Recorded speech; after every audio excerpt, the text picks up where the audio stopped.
The Saints currently sitting in 11th position with a 9-9 record. Today looking for win number 10 against the Blues. They did get hold of the Blues back in round 12, we should remember, to the tune of 32 points on that occasion. Good afternoon and welcome one and all to the MCG. It's the Saints and the Blues. A perfect winter's day, beautiful conditions for the players, and a big afternoon ahead of us. Straight off the bat today, the coach of the St Kilda Football Club, Alan Richardson. Richo, thanks for your time, appreciate it. Good to be here, Joe. 9 wins on the board, this could be number 10. What number would you have taken when the season started? We didn't really focus on how many wins, Josh. We just want to play strong, consistent footy. We think our best footy's better. There's a bit of a gap between our best and our worst, but the last month has been heading the right way, and today's another opportunity. I knew you wouldn't talk about a number. Hey, 4 weeks to go, so you got Carlton today, Sydney at Etihad, also Richmond and the Brisbane Lions. You win all 4, that's 13 wins. Still a mathematical proposition for the finals. Yeah, but we'll focus on today, Josh. We know that Carlton have been in really good form. They haven't won, but they've played really strong footy against top 4 teams in recent weeks. They haven't won for a while, but they'll be looking for victory, and we know we're going to need to be at our best to even be in the game, let alone win the game. Well, let's hope you can chalk up win number 10 today. Appreciate your time, mate. Good luck. Good on you, Josh. Thanks, bud. It's also a very special and extremely emotional day for Blues star Andrew Walker. He chalks up game number 202 and his last in a 13-year career that at times has been nothing short of spectacular. He spoke about it earlier in the week. Like I said to the boys yesterday, it's been incredible 13 years of my life. In those 13 years I've had some amazing years. I've had a few downs with a few injuries, which is probably the reason why I'm sitting up here today. Due to a few more injuries, I just can't do my job anymore, and just finding it really hard to get up every week. Walker's got the sit here.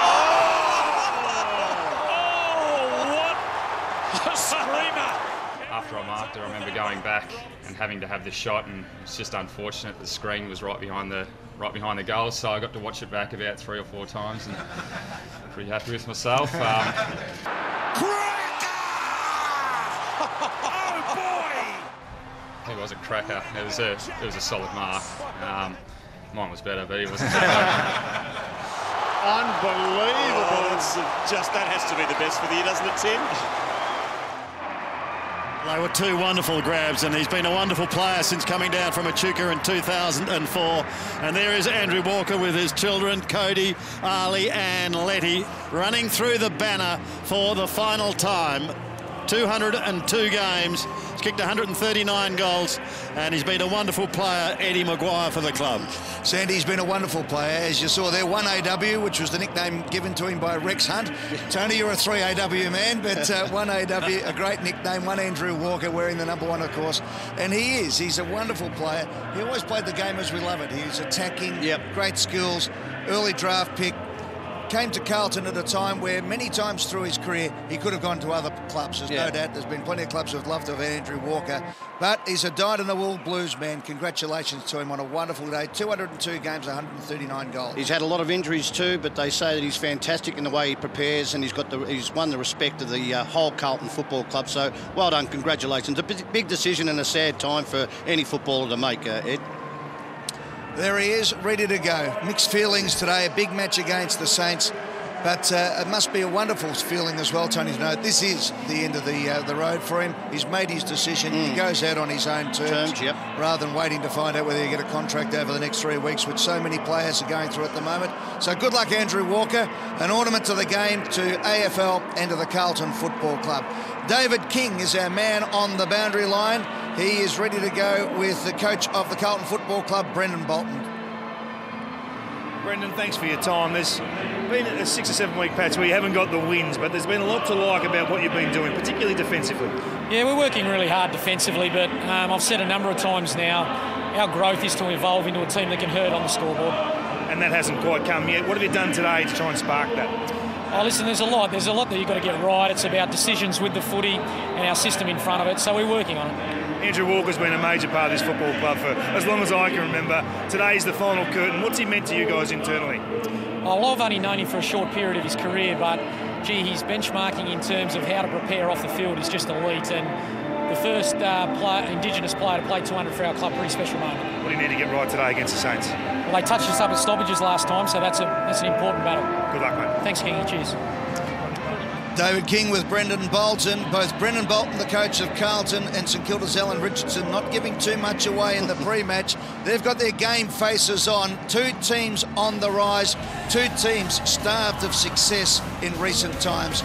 Two teams full of absolute superstars, ready to go on the home of big-time football, the MCG. When we return, it's Carlton and St Kilda at the Melbourne Cricket Ground.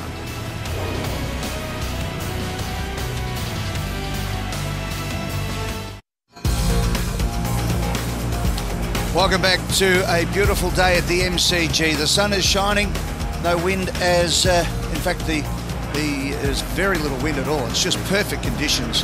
On a Sunday afternoon, the Saints are ready. They're going through their last warm-ups in formation at the centre-half forward position at the city end of the ground. Carlton just going through their final warm-ups now, ready to go. As we mentioned, Andrew Walker in his final game after 201 games at the Carlton Football Club. Great defender. He also won the goal kicking for the Blues along the way. Spirit of Carlton Award winner, number 2 draft pick in 2003. He's had a celebrated and decorated career. So too this man, Nick Revolt, who must have wondered whether or not there'd be time for a regeneration of his St Kilda Football Club. And to his credit, and those at the St Kilda Footy Club, they're on the rise again, the Saints. Still a sneaky outside, probably 100 to 1 chance to make the finals, but mathematically it's there. In the meantime, it's Kate Simpson who wins the toss and will kick to the city end of the MCG. Jason Dunstall, Tony Shaw, ready to go. The bells are tolling, and David King is boundary side with all the latest information.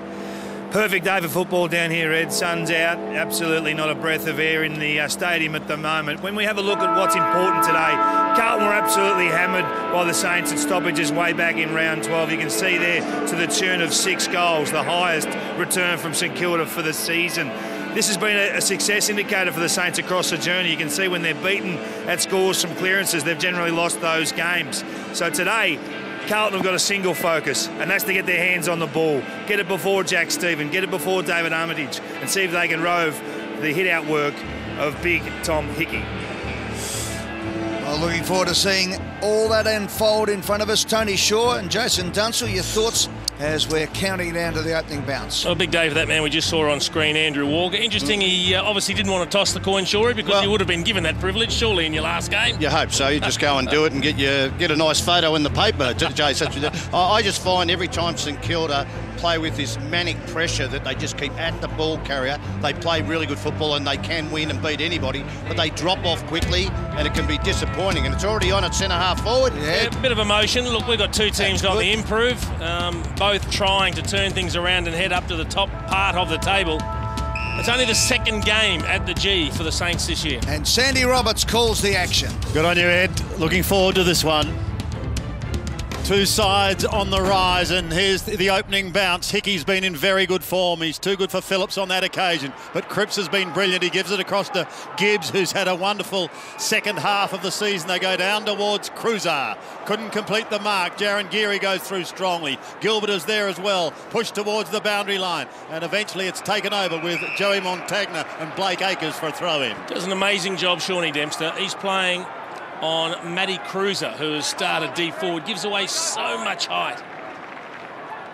Throw in, a little shallow initially, pushed towards Bruce, who's a long way from home. Gibbs couldn't take it cleanly, was taken to ground. Dunstan should be free kicked for a high tackle, and he will be. Wiedering looks like he's got the job on Bruce. It's been good, Dunstan, and to another brilliant midfielder in Jack Stephen. Goes towards Geary, who gives it back to Jackie Boy. He goes laterally. The Saints making the switch and looking once again to come back towards Geary. Montagna's calling for it. He may go longer. In fact, he does towards Billings.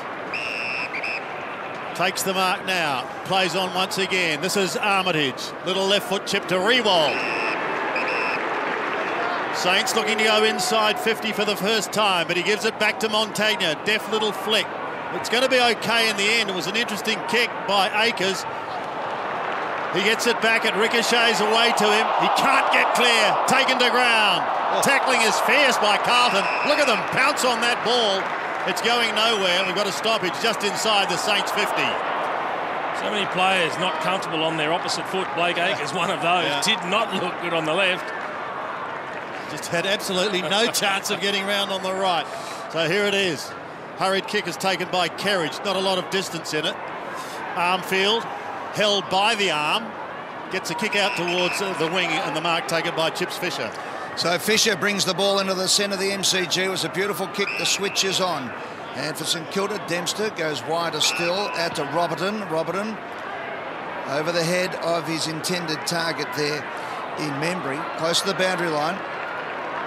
Simpson, such a steady player. Links up with the yellow boots. Bryce Gibbs to Cripps. Cripps further afield. Carlton are building. The lead is on up forward. Nice kick. Casbolt marks. 60 metres out is a thumping kick, but he doesn't want to go long. He's got Cruiser, but it's 2-on-1, so he decides to, try to get it to centre half forward. He might have wobbled it through. Buckley gets pushed in the back. Play on, says the umpire. Dunson tries to just slap it on. Picked up by Wiedering now for Carlton. Looks up, not much on, so he retreats and finds his teammate there in Doherty. Doherty's been good. He gives it to Tui. Tui back to Kerridge, who's on centre wing. Blues, he was looking for Gibbs, but again, the disposal was ineffective. And the advantage is going to be paid. So Gresham is away. He goes long. They're inside 50 once again, and a good strong mark taken by Mav Weller. He's been a good player, Sandy, this year as a defensive small forward, but he has become a goal kicker too. That was a strong mark overhead. That's the first time that you saw St Kilda. They've had chances to kick the ball in deep into their forward 50, and they haven't had the faith on a one-on-one, but that was a fantastic mark. One of 10 Sainters to have played every game this year. And as you said, sure, he's a goal kicker. He's got 22 to his name, and this would be a dream start for him. Showed plenty of aggro prior to the bounce. The drop punt is on its way, and he's made no mistake. What a start for Mav Weller and St Kilda. Had plenty of options going forward. They had Membry out to the right, but I like the long direct kick. And as you said, Shorey, Mav Weller's really found his niche up forward. He does give terrific defensive pressure, but he's found a way to have a positive impact on the scoreboard. So good push, everyone pushing up the ground, leaving the 50-metre arc open and then hunting back as the ball came in. And a very, very capable player, Mav Weller, finishes well. To tell you what, Sam Rowe wouldn't want to see that tape of that defensive work. To allow him to come back into the corridor, I know he's smaller, you've got to keep pushing the player out. If he comes, you bump him and then run back, but he had to protect the corridor better than that. As Jason Dunstall said there, St Kilda probably had 2, maybe 3 avenues forward on that occasion, and they used the most efficient one of them. Seb Ross goes off the ground. Cade Simpson gets a awkward bounce. Phillips with a handball to Tui. Tui's handball further afield. Oops, as Graham does well. Out it comes Dylan Buckley. Buckley looking, dropping, gone. And Geary will take the free kick. A little bit of push and shoving going off behind the scenes there. Armitage and Cripps. Yeah, so Cripps getting some early attention. The kick comes out from Geary again, out to the outer side of the ground. And the mark has been taken by Nunes. Kicks to a one-on-one. Does well. Billings got the handball working. Dillon just got it away. It took a long time. Montagna. Billings is in a lot of trouble this time. Umpire searching and looking and wants to give it and does. Free kick to Carlton and away go the Blues. starting to run, looking in towards the middle, and Cade Simpson was a good kick, and he took it nicely. Simpson just a proper little hand pass to Curnow, who's still 80 metres from home. He wanted to go short to Armfield, but it was smothered. Now the rebound and a chance for the Saints to come through the middle. This is Seb Ross, who's had a sensational year for the Saints. He can go short to Stephen. Stephen can run in and kick the goal or go over the top. He chooses to take the kick, and that was probably the wrong option because it's now Rowe who gives it away to Doherty, and for the moment they're out of trouble. This is right towards the half-back line. Good tight opening, Simpson, the opportunist in the middle. That's a huge let-off. They made a complete hash of that, Jack Stephen. Yeah, he did, I'm afraid. He's had a wonderful year, but we won't want to remember that one. Aren't we seeing some scrappy skills early? We've seen this the last couple of weeks. Cripps was in that.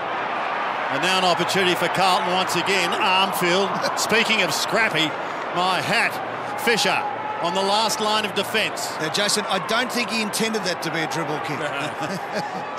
Goes down the line, but to whom? That is the question. Carlton had the numbers, but they're not going to come away with the ball. Montagna has it at half-back. So let's see if Joey Montagna can find a little bit of skill here. He is a beautiful player. And the kick is up towards Revolt. He couldn't quite hold it. Got one for the top of the arms. No, umpire says throw it in. Well, it wasn't pretty, was it, the last 3 minutes of football? Maybe just getting a few words from Alan Richard to say, take your time, you had options. We can't waste opportunities like that. Jace, your priority would be to go back and take the kick from 35? Well, set shot. I had no problem with him playing on it because there was so much space and they actually had more forwards than they had defenders. So Billings now has the option to look Take up. it off. He can go the whole way. There's no one home. This will bounce through if it's straight. And it's not. He hooked it to the right-hand side and through for behind. Tell you what they do have, a very open forward line at the moment, St Kilda. If they can just sharpen up a few of their skills, there are goals aplenty coming. Jace, the lateral ball movement the Saints is causing Carlton some problems, particularly through the middle of the ground. They're getting free players on what we know as the fat side. David King on the boundary line. Graham's kick was okay, but now Carlton's got a problem. And an answer. So they're going to get away with it.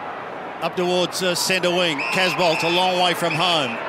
They need him firing today, the big man.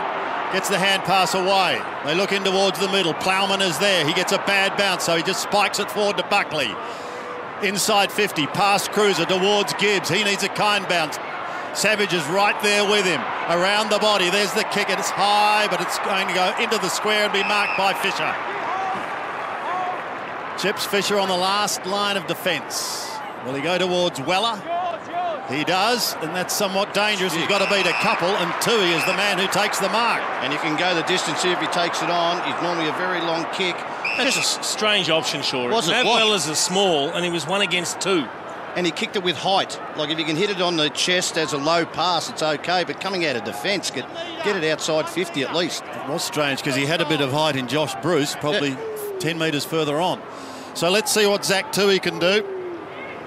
Just 3 goals to his name for the season. Kicking from 52 metres. That's a good kick off the boot. That's an excellent strike. And Zach Tui answers for Carlton. They're down by a point. Well, we heard Brendan Bolton talk about decision-making process from Carlton. Normally going inside their 50 because they've been a very poor side from the retention inside 50. But you'd have to ask the question. I think it was Sammy Fisher wanted to kick that ball. Just a 2-on-1. Normally you just got to keep possession, kick a short, try and get over the line. But Zach Tui, that's one thing he's always had, the penetration with his kick. That's 2 poor kicks out of defence from Sam Fisher. One the other side that should have been marked by Boker, so just needs to tidy that up. Jack Silvani runs onto the ground for his first spell in the forward line for the afternoon. Back in the centre to point the difference. How often do you see that, the goal kicker on the bench? Another bounce. Yep. The umpires hate that when the ruckman just smashes it away. He popped a frown early. Maxie Gorn, didn't he, when he did it? Yeah. As if they need any further attention to the fact they just mucked up the ball up. You would have played a lot longer too, Chase, if you went to the bench every time you kicked a goal. Yes. Well, you had a lot more rest. You would have played for 30 years. Would have been on there non-stop. Yeah. Yeah, the high tackle was called and Dunstan's got it. So Dunstan comes out wide. Nice kick. Gresham, who is a thumping kick of the ball. Revolt leads up the centre of the ground. That's where he wants to go. It didn't matter because it was intercepted. And this time Billings can go back and have a kick from 50 metres by the time he takes his shot. Yeah, I think you called it well, Ed. He was looking for the lead of Revolt. That was the channel that he was honouring, but there were players just coming across from both sides in actual fact. He was third in line, Nick Revolt. So Billings has kicked 32 career goals in his... This is game number 39 for him. And in fact, it was Jack Nunes. My apologies there. Jack Nunes taking the shot. He's missed a lot. So Nunes has got 15 goals from 87 games and doesn't add to it at this stage. Oh, this is dangerous. Wiedering gets it out, and Carlton just shin it forward, but it's almost intercepted by Hickey. Now Gilbert gets the handball going. Chance for the Saints here. Armitage with the don't argue. Gets the handball working. Robertson goes wider still. It's going to come off, will it? Yes. and it couldn't have landed in better hands than Tim Membry. It was one of their best set shots. He just struck the wrong part of the ball, Dylan Robert, and he was trying to kick it around the corner. Needed to hit the right-hand end of the ball to get it to go right to left. He hit the left-hand ball and it went left to right. I want to see if the stats man puts that down as a score assist. And an effective kick. Well, Membry kicked 5-1 and had 10 marks against Carlton in round 12, so he likes playing the Blues. It's a big kick. Coming in. Plenty of goal open for him from 48 metres out. Just caresses it straight through the middle for St Kilda's second. He is a beautiful kick of the footy, Tim Membry. And as soon as that ball started to head towards him, you probably thought the Saints fans were breathing a sign of relief. It's a matter of getting the ball in the hands of the players that can kick it best. And he is their sharpest shooter. I think one thing, David King's picked it up. They are unable to defend when St Kilda have got the ball in the middle of the ground. They're getting inside 50 too easy. You've got to put a lot more pressure on that because they've had so many options that they've messed it up a few times, St Kilda, but even that, they had 3 options at the end of that kick. So back in the middle after Membry gets his 35th goal for the season. It's been a good foil up forward. Cruiser having a run on the ball with Bruce. Curnow, a short kick, and once again the St Kilda defence hoping to stand firm, although Dempster's got a problem now. His tackle was good. Akers gets the hand pass out. Gilbert takes it now, gives it away towards right, and they're away. Montagna through half forward, spearing the pass to Armo. He thought about it only for a fraction of a second, then held the ball up. Said, no, I'm going to go back and take the kick from probably 47 metres on an angle that shouldn't prove too severe for him. Well, there's another example, Sandy. They had options inside 50. Yeah. The midfielders of the Blues are either not pushing back hard once they lose possession of the ball. They just got to change that around or even get a couple of numbers behind. Game number 147 for David Armitage. Been a wonderful player. The left foot drop punt is on its way, and the goal umpire just sees it sail straight over the top of his head. Armitage gets his first, and the Saints have got their third. Early signs fantastic for the Saints. You see David Armitage, number 20 there, almost in the centre circle with his arms raised up. So he's all on his own, pushing ahead of the footy. And if there's no pressure on the player delivering the ball, they'll get cut open here, the Blues, because there are options everywhere going forward in an open forward line. Sure, they're really working that corridor, aren't they? Yep. Yeah, look, it's David King picked it up very early. You know, they're taking the ball out wide, then bringing it back into the corridor, and they're not shifting well as a team, Carlton. They're not playing good team defence behind play, one line, that you can cover all those spots. So Hickey up against Phillips in the ruck.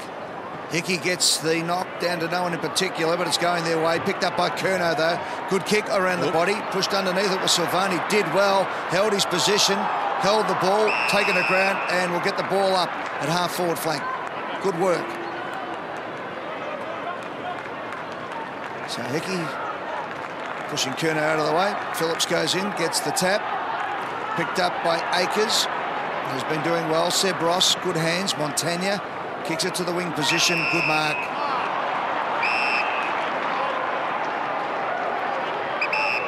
So almost a chance to give up the 50 there as well. It goes wide to Montagna, little chip kick. He's been an excellent link man, Lee Montagna, and he is again to Akers at half-forward flank. Here they go again to the corridor. Nunes from behind, doesn't matter. At the front was the other player in Billings, who lines up now from 40 metres out directly in front, and Jason is one of the greatest goal kickers of all time. This is where you want to be taking your marks. It's a good kick into the corridor, but Zach Tui won't like looking at the replay because that's his man. He lets him go. And he just stays down while Billings goes up. This could open right up if they can't start putting a bit of pressure on the Blues. So to make it 3 in a row and 4-1 in the quarter so far, and it's a good-looking kick. It's another beauty. They're taking their kicks from position 1A in goal kicking and making them count. Well, I'll tell you what, one player they've got to try and control is Lee Montagna. He's had 7 possessions so far. Akers has had 8 coming off halfback. But one thing about Lee Montagna, he's already set up 2 goals. His vision ahead of the ball. He knows how to see sideways to know if someone's free. And that's what he does so well. He's done it all his career. But I'm with Jace. There's just not enough pressure in the middle of the ground. I think they're throwing a player behind the play here now. The Blues on the back of the square. I think they have only done that just to stem the tide. Well, 8-3 the inside 50, Sandy. And if one Jack doesn't get you, another one will at St Kilda. Billings with his first.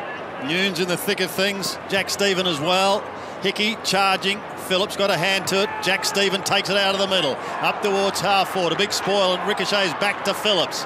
They need a couple of goals badly if they're going to stay in this game. Simpson towards centre wing. Taken there by Wright. Ineffective, however.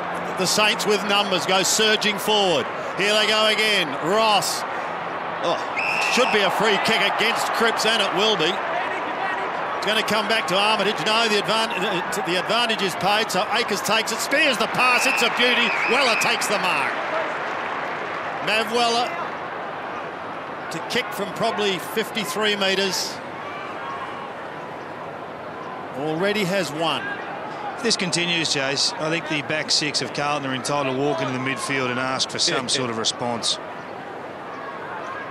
Let's see if he can get his second, and St Kilda's fifth. Drop punt is on its way. It's a pretty good-looking kick, but just going across the face. Phillips gets a fist to it and concedes one behind.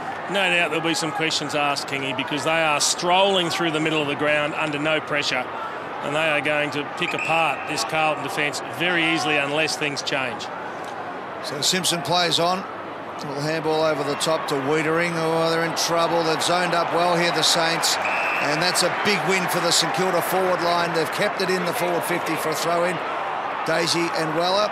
Weller's causing a fair bit of angst out there today, both with his aggression and also his play. Throw in on the forward 50. Hickey gets front spot, taps it down. Picked up by Curnow for the Blues, though. Kicks up towards the wing position. Big thump away from Robertson. Goes high up in the air. The Saints, again, though, have three players under the ball. They run beautifully to the contest. The kick is a high up and under. Was a touch? No, the umpire said, pay the mark. And Dale Thomas will do it at half-back flank for the Blues. Got to get a switch here, Carlton. Try and break through the lines. Well, he does. Coming right across the ground. Wiedering from the back pocket. Now let's see if they can start something here. The kick was meant for Plowman.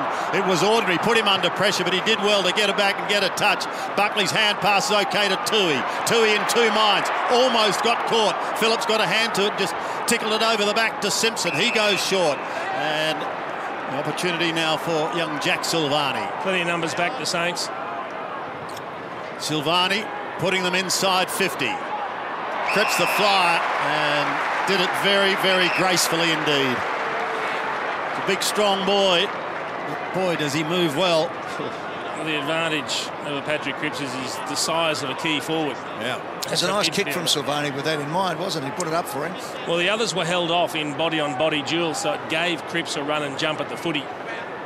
Coming off a good game against the Hawks, where he had over 30 disposals.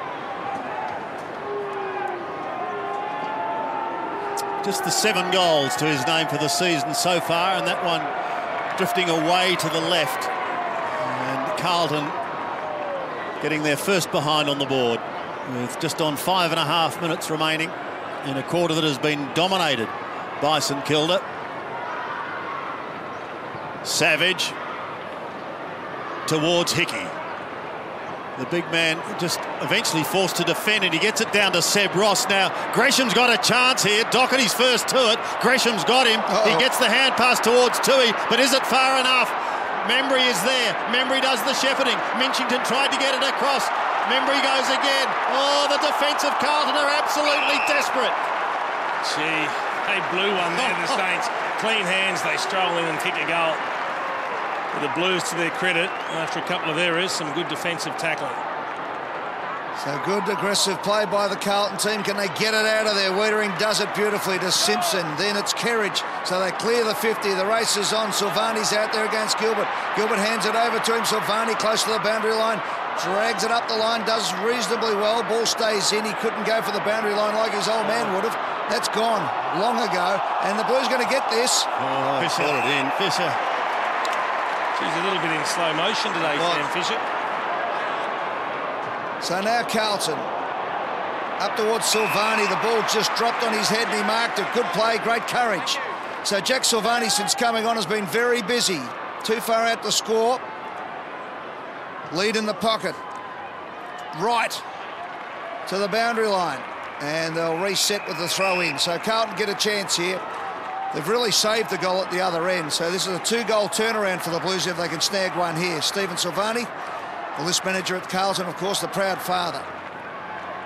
Hickey from behind, Cruiser in front. No one able to pick it up cleanly initially.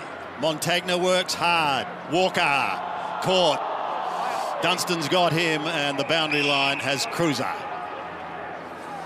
He hasn't had a kick or a handball at the moment, Andrew Walker. You reckon they give him one? Just say run around the back. We'll give you an early one to get it going. If he was Boomer Harvey, he'd have one by now. Yeah, no doubt. Hickey and Cruiser again. Akers third man up. Walker trying to get a kick. Akers does get one, but it's wide, very wide, and out of bounds on the full. Carlton with another opportunity to go deep into attack.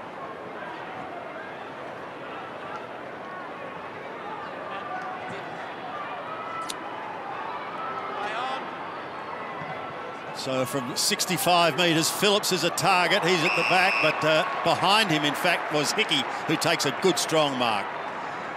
Likes to play on with handball at all costs. Gilbert now out of the back pocket towards Membry. Thumped away from him. Membry gets another opportunity, gets the hand pass away. It's flicked towards centre wing. Josh Bruce is the target. He's got to beat a couple here. Had Simpson closing fast, Wiedering there as well, and they push it over the line. Sure, I think Carlton are able to defend that straight line ball coming out of the back line really well. It's any time there's an angle put into play that they've really struggled to contain the Saints. Yeah, good point. Well, yeah, it normally happens in any game, the straight ball, because you can move across, can't you, in numbers. But, yeah, you're right. Every time they switch the Saints and get it out, and they might be doing it right here, Kingy. Dempster, Montagna, and now Savage. Come back. He does. He heard you, Shorey. Back to Dempster. Fisher wants it short, and he gets it.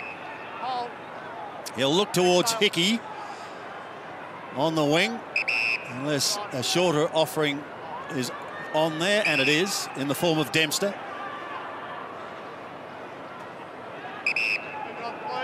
Dempster now also looks towards Hickey. Riewoldt has come down too. Well spoiled. Wiedering was there, taken off hands by Kerridge, pops it over the top and gets it back from Tui. Kerridge now centering ball. This has got to be good. It's not. It's good for Gilbert. A good diving mark. Sammy Gilbert onto the left boot he goes. Good kick. Out of the shadows into the sunshine. And a chance for Gresham in the middle. Simpson closing fast. Oh, gee. Gresham flicks him off. Stevens gives it away to Ross. St Kilda go inside 50 once again. Is there a mark taken? No. Well spoilt by Rowe. Tui takes the defensive hand pass. Gives a little ground to defend. And once again, it's going to be Doherty that should get them out of trouble. Well, plenty of Blues down the middle corridor, but he decides to go out to the one spot on the ground where there was only a Saint, and the mark is taken by Hickey. That's one of those occasions where a player plays on without having any options in the direction he goes. Off the hands of the pack.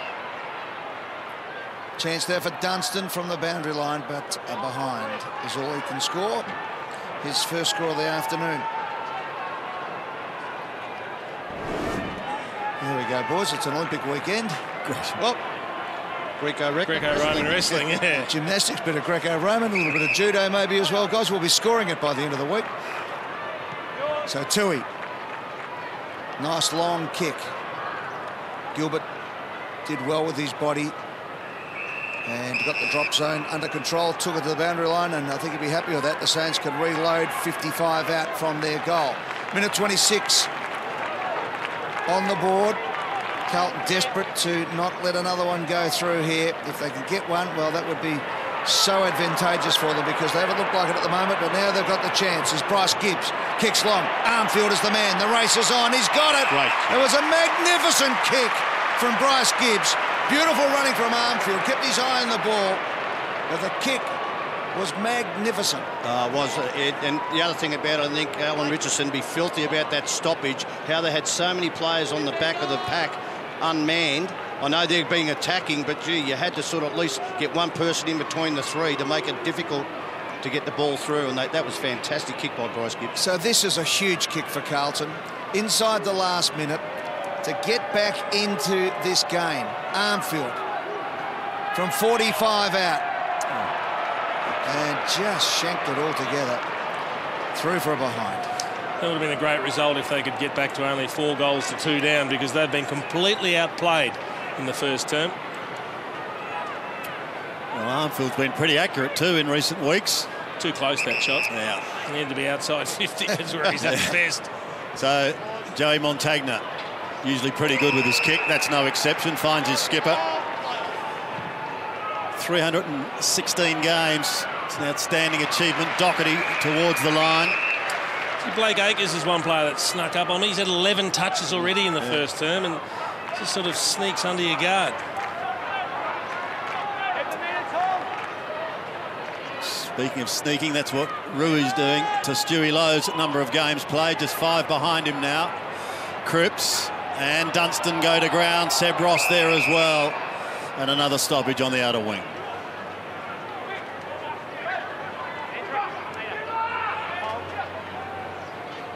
So a good start by St Kilda, just seconds only remaining.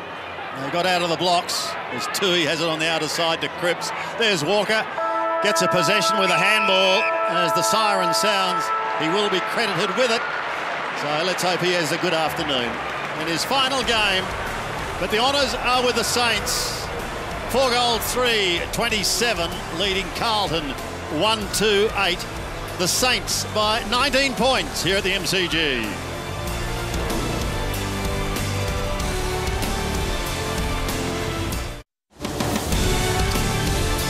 Welcome back to the MCG. Billings, Armitage, Membry and Weller all scoring goals for the Saints in the first term. Zach Tui, the lone goal kicker for Carlton. And the Saints have got a 19-point lead, 4-3-27 to Carlton. 1 goal, 2-8. Bright sunshine now over the bulk of the ground as we go down to our boundary man extraordinaire in David King. And Kingy, you want to talk about the Saints small men in the forward line? Well, they've been fantastic, haven't they? They've been allowed to take uncontested marks in their forward 50. 7 marks from 12 entries, and it's the smaller guys, not the key position targets that we're used to seeing in Rewald and Bruce and the like. You've got Weller, you've got Billings, Newne, Stevens dropped in there. Armitage has been inside that forward 50. Carlton have been really lax in the midfield. Their defensive work's been poor. They've given up 27 points in a quarter to St Kilda when they've been able to keep Hawthorn and the Sydney Swans to 74 for a full game over the past fortnight.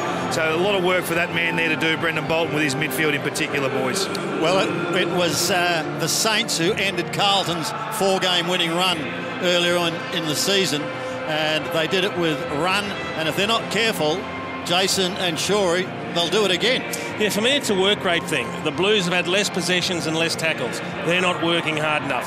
And if the Saints are able to continue running through the middle under no pressure, they'll hit targets inside 50 and kick a big score, Shorey. Oh, yeah, look, it's an interesting thing that both sides have missed opportunities for goals. So, Carlton had 2 set shots, but St Kilda have missed up a few chains too, which we thought they were going to get easy goals through and made the wrong mistake. So they could be another 2 goals on the board. There's no doubt. It's all midfield pressure. You move the ball sideways and they're not coping with that. And then they're just finding too many unmarked men inside their 50, the Saints at the moment. So Cruiser going into the middle. Yeah. They've responded, haven't they, Sandy? Yeah. They've got Cripps and also Bryce Gibbs, 2 of their star players, in for the centre bounce. Curno's the other one. So they've got some pretty well-credentialed players in for the opening bounce. And here we go, Ed. Second quarter, your microphone. All right, let's go. Big Cruiser up against Hickey, who's been the most effective big man on the ground so far today. Good bounce from the umpy, and up goes Cruiser, gets the tap, looking for Gibbs, who dives in on top of it, gets the handball out, and away they go. Cripps has time to fumble, slip, and then still get it out to Curnow. Curnow waits, Cruiser, they've all had a touch, and they've gone nowhere and actually gave it up. Great tackle by Hickey. So Hickey gets a good bounce to Montagna. To Stephen, back to Lee Montagna, who has been magnificent today. Off hands. Weller lurking with intent. He falls over as well. The coloured boots are fantastic for everything other than standing up, it would seem, at the moment. Tui goes wide, needs to be a good kick, and it's not. It's over the head, and Geary marks. 1 metre, Dennis, 1 metre. So Geary, 52 metres, just goes short to Dunstan. Same distance. Buckley did well on the mark there. Short kick is a beauty. Absolute ripper. And Wright will line up for goal from 45 metres out on a little bit tighter than a 45-degree angle. But again, Jason, they've been able to manipulate their forward thrust to have a good, clear shot at goal. He just held it well, Dunstan. He knew where he wanted to kick it. He just had to wait for someone to hit up on the lead. So Nathan Wright comes in from 45, kick to the city end. It's on its way. It bends back and bends right through the middle. It's a good goal. First blood to the Saints in the second term. And one of the things we can see when you have a look at St Kilda and what they're doing inside 50 is they're not kicking it long to where the numbers are. Good point. They're looking short entries, they're hitting lead-up targets, they're finding space in the defensive zone, and they're having their shots from that 40, 45 metres out, and you can see where they're taking the marks. None of them are deep. They're all in that outer half of the forward 50. Just that kick inside the corridor, like you said, Jason, if you kick that to the top of the square or on the line, they spoil the ball through for an easy point or a rush point. But just that movement of 15 metres into the corridor, that shifts the defence. If you don't do it properly, you're going to have gaps, and they found it then. 25 points, the lead, the biggest so far in the game. The Cripps hand pass wanting and finding Gibbs. Round the body he goes, putting them inside 50. Casbolt was a target, but he couldn't do it. Clever little flick on by Phillips. It was certainly the right idea. Robertson a chance to clear. He does to Geary. Jaron Geary. Many say he'll be the next skipper down at St Kilda. Again, the Blues with a chance to come back into play through Doherty. Through the centre he goes, up towards half forward, and again, well, he may slip over, Cruiser, but even though they're the coloured boots, he can pick himself up again. He will take that lying down, Sandy. Cruiser long. Penetrating kick deep inside the 50. No one able to take a clean run at it. Boakhurst eventually does get it out. Oh, delightful move by Gibbs. It deserves a goal. It's not going to get it. He's pulled it away to the left and through for one behind.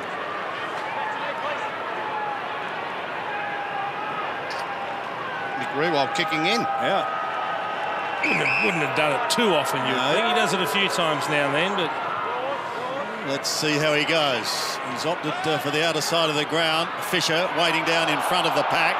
Bruce couldn't take it cleanly. Armfield, but there's been a whistle. It's a high tackle. Did you ever kick in from fullback, Josh? No, can't say I would have wanted to. Sure, I only did it once under Lee Matthews. You need to be comfortable with it. Here's Daisy. Centering ball, and this is better. The big arms of Levi Casbolt lock that ball, and he'll have a shot directly in front, 25 out. That was the easy bit, Sandy. This is the challenge. You're right. You know he's got good hands. Directly in front, 20 out. A kick from 25. 13 goals to his name for the season. Leg's got to go through the target. Now, if you're the coach, if you're a coach of any side, you're sitting here saying you're a professional footballer, you've got to make this work. In he comes. Come on, Levi. Oh, my hat. Well, he ran at the right post and then he missed the left post. Oh, dear. We were talking about Johnny Butcher and where the clubs would be maybe interested if he was to move on from Port Adelaide. He's got a bit of the issue, the same issue. Look, it's a decision you can make. A bloke who can mark a lot but not convert. Jason Dunstan just shaking his head as the ball goes forward up towards Phillips, off hands, rush behind. Jason Dunstan thinking, I could come back as a designated kicker, I reckon. Let Big Levi take the mark. I'll go out and put it through from 30. You could still do that, I reckon, Big Jace. Yeah, he's got an obvious flaw there, Levi, and it's not something that's going to be fixed easily. Nah. So what does he need to do? He leans back, he bends his knees, bit all over the place, double-handed drop. He does a lot of things wrong, Ed. Yeah. That's a horrible. Apart from that, he's got it right. That's a poor kick, but he had no one at home. Wiedering takes the mark. Came from Ross. He gives it across to Armfield, and Carlton should be able to repel. But it was a disappointing kick. I think also he might have that little man from ear to ear running in his head saying, I don't think I can do this. That doesn't help. And the voice is getting louder and louder and louder. Shorey, as the season goes on. Curnow. He's proving to be very accurate, that man on his shoulder. Curnow around Rewalt, up towards half forward. He was in the thick of things there. Robertson waited at the back. Dylan Robertson bends it back, looking for Billings, who kicked a goal in the first term. He goes inboard to Jack Stephen, who hasn't been the dynamic self We know he can be so far today, but he finds Weller. He spears a pass. That's better. Another mark. Gee, that's excellent. Membry. It's a terrific pass, and it's also in that zone we just highlighted where all the marks are being taken. They are not kicking long to a contest. They are hitting the lead-up target. They're finding holes around 30 or 40 metres out from goal. He even had time to slip over Membry, get up, and then go again. A really good kick from Mav Weller. Yeah, been a good season for this man. He's averaging almost 3 goals a game. And this one would stretch the lead to 28 points. And he's made no mistake. He's got it. Membry's got a couple. Saints are on a bit of a roll. They've got the first 2 in this second quarter and stretching their lead to 28 points. Well, you cannot coach that. You know, you've got a player who's got a kick from 20 metres out, straight in front of goal, fails to do what he gets paid to do, and then it goes up the other end. It's a 12-point turnaround. So, you know, Brendan Bolton be sitting in there saying, hey, we kick it, we get the ball to where we want to get it, we mark the ball where we want to get it, but a professional footballer has to finish off there, and it just hurts you when that happens. Emotionally, it really brings everybody down after a while. Yep. Yeah, one bloke misses from dead in front, as you said, Tony, right up the other end. I thought what was wonderful in that play, though, was Jack Billings, who presented on the wing and just gave them the out from half-back to half-forward that set it all up. He's playing great football. So Carlton try again out of the centre. It's Nick Graham who kicks up towards centre-half forward. Gilbert at the fall of the ball does well. Did well, all right. It was a magnificent handball. Open it up. Comes to Akers, who's so busy, as Jason Dunstall said in the first term. Again, the kick was to the right spot. Beautiful play. And the mark has been taken there by Wright. Beautiful kick, allowed his teammate to run onto it. Now they're away again. Seb Ross. Again, magnificent kick, and Hickey goes up unattended. He looks frustrated, Andrew Walker. He's looking around his teammates. A quick play on midfield. He was the one closest. Savage, no one was with him. Savage comes in, bends it back. It won't come back enough, though. Can they mark it on the line? Yes. Yes, they can. Oh, how did that happen? Magnificent mark on the line by Josh Bruce.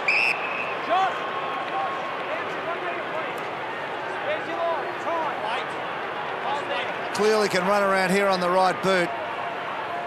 The Saints have kicked the last 5 goals of the game. From point-blank range. Goes... I have never seen anything like that. It stayed in. Now, why... Well, we'll talk about the option in just a moment. There's been a lot of games watched by the 4 of us over the journey, and none of us have ever seen that. That is extraordinary. Here's Cripps with a chance, but Stevens steals it. Jack Stevens goes long and direct, but there's plenty of Carlton players about. Well done, Bruce does the roving. Went through, but lost the footy to Wiedering. Silvani couldn't take it cleanly. They go to ground. The pack develops, and we'll have a stoppage. 35 out from the Saints scoring zone. All right, Josh, we defer to you, mate. What happened? Well, he strikes the wrong part of the ball. Yeah, he's trying to open up the angle, and he's lifted it so high in the air. He's just completely caught the wrong part of the ball. And that kick going wide by Jack Nunes. Horrible execution. He had no faith in the right-hand side of his body, just like it's only 2 steps in and even non-preferred. Yeah, a lot of them don't like using the non-preferred foot. White with the footy in the back pocket. Jack Nunes, incidentally, playing his 63rd straight game. And, Josh, you do have 10 metres these days, don't you? So you should not miss from there. Well, everyone cribs, but it's about 7 metres. You've still got plenty of space. Casbolt, good, strong, contested mark. Goes towards centre wing, and Dempster, also a good mark. Thought about giving it to Savage. He's got Gresham lurking as well. Goes into the middle. Oh, Weller had it spent a little early. Working hard was Billings, but he loses it. Now an opportunity for Doherty to go to Armfield. He thought about going off. And 50 metres. That's against Gilbert. Gee, yeah. Did that well enough. Well, the difficulty for Sam Gilbert is no one was standing the mark, and he knew someone had to get there, but he had to go on a wide arc to get around the protected zone to get there because he was so late coming to it. Is it too harsh a penalty, especially when it happens in an area like that? Is it too harsh? Not for that, because he's come from a long way behind. There was ample opportunity for Kilda players to go and stand the mark. To run up. Everyone ran away from it. Well, he's had one opportunity and missed. He shouldn't miss this. And he doesn't. Armfield gets his first and a much-needed second goal to the Navy Blues. I'm a bit with you, Sandy. There's no doubt about the free kick. There's no doubt about the 50-metre penalty, but I just wonder if we can vary that. There's Sam Gilbert. That is too... Well, the other player on the other side would have probably got 50 been anyway. same. And just before those two, you saw Sam Fisher. You watched Sam Fisher. He darted straight out to the right to get out of the picture, but Gresham and Gilbert were both through the protected zone. I tell you what, though, then also, Dylan Buckley was Gilbert's man. He chased him and couldn't catch him, so the bloke said, I'll take him off the mark and I'll try and fill in, and that's when they got caught out. Now, I don't know whether you should get a 50-metre penalty for that. I'd like to see a smaller margin. Go back to the old 15, Tony. Oh, 25. Yeah. Look, you can belt someone in the head accidentally and get 50-metre penalties, but this just doesn't have a major impact on the game. Montagna again, the handball. Seb Ross looks inside, decides to go back with the handball. Long kick forward here by Gresham, who's been very, very good today. Off hands.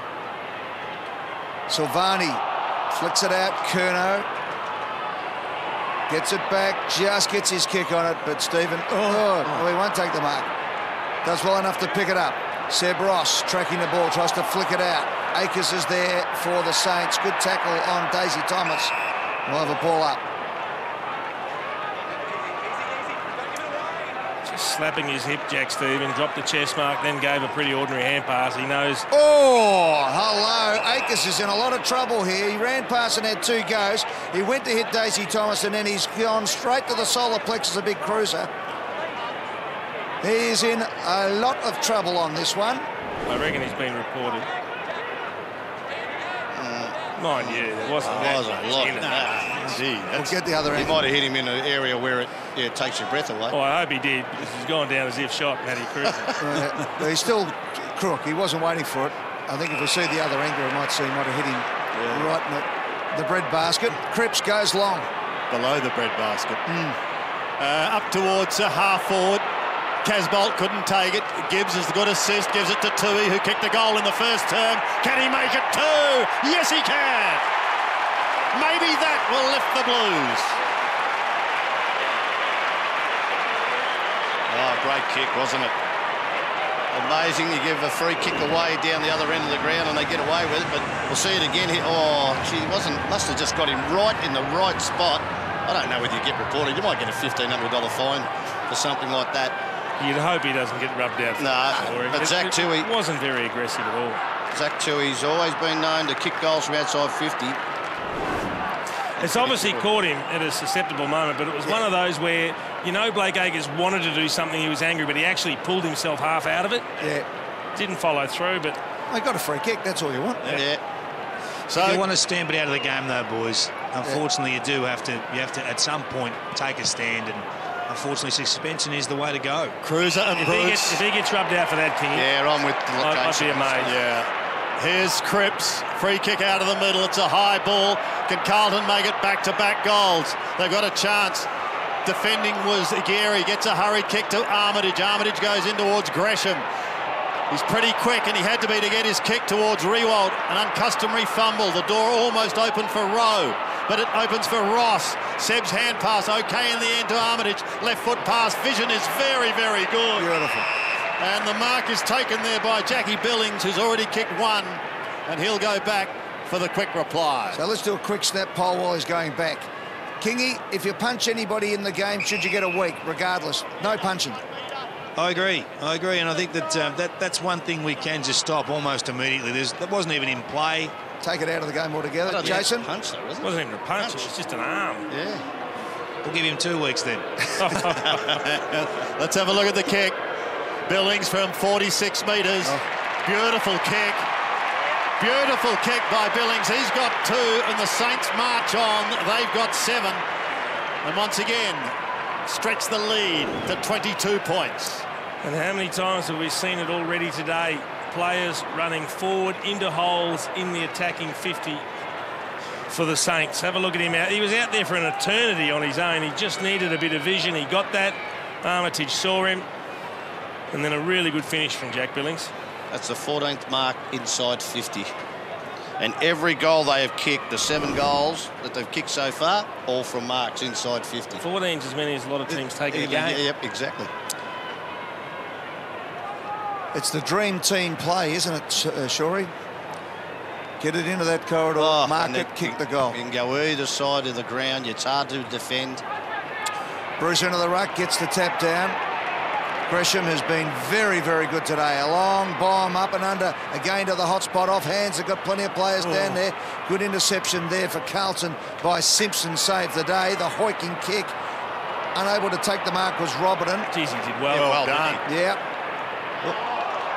Cripps on hands and knees, gets it out to Simpson, to Silvani. And the mark is taken between halfback and wing position. So Jack Silvani looks up, not much on. Casbolt was in the corridor, went over the head of Cruiser. Armfield did well, tackled from behind. Akers, they'll be looking for him, got the handball over the top, was good football. Armitage's kicking has been wonderful today. He's now got the opportunity to go into the centre. Silvani goes whack, and Ross goes down. In the meantime, the Saints have got the ball and they've got it forward to Revolt. Jack Billings is in the square, twisting and turning. Revolt's kick was almost to the right spot. He knew that Minchington was there, but he couldn't find him in the end. Now the Blues get back in numbers and will have a ball up. That's a win for Carlton. Yeah, what you do see there, though, are the effects of age. He's been a superstar, Nick Revolt, but the agility wasn't quite there to get back, to get around and to hit the target. Good contest, that one. Seb Ross, of course, the nephew of Tim Watson. Jack Silvani, the son of Sauce, grandson of Serge. Bit of pedigree out the ground there, Sandy. In the meantime, the Saints have got a shot at goal. Yeah, there certainly is. And Josh Bruce, distance will certainly test him. I think he wants to find something. And the question is, will he?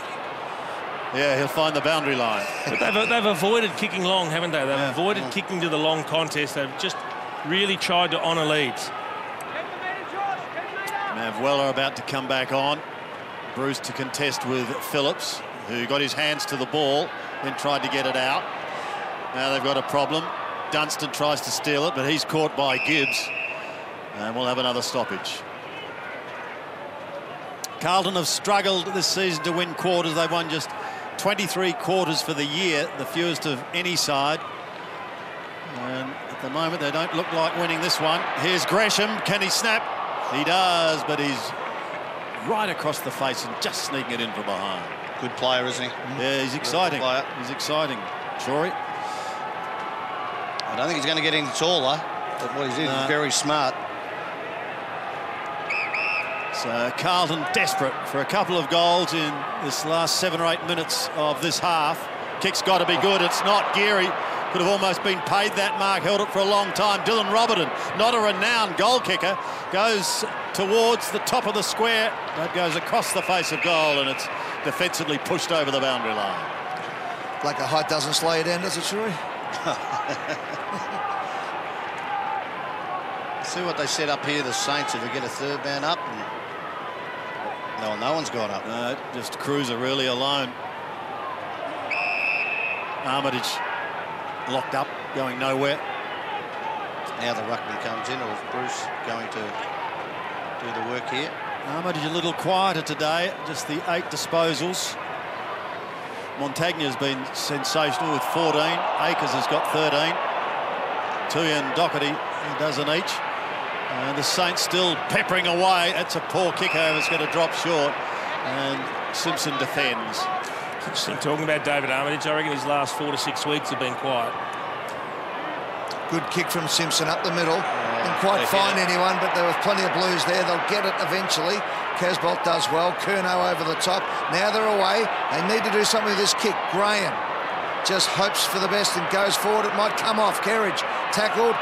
Little flick over the top. Cruiser knows there's Blues forward. Too high. And Armitage gives up the free kick. So Jaron Geary will take it at 10.5 back. Gee, one decent kick and they're away there, the Blues. Armfield just too high with the tackle. They had 3 players forward, didn't they, on that occasion? Phillips had been standing there for an eternity, just waiting for someone to kick it to him. Yeah, Armfield went hard, but too high. And the mark now taken by Jack Stephen. Montagna has Revolt in the middle of the ground, decides to go to Savage.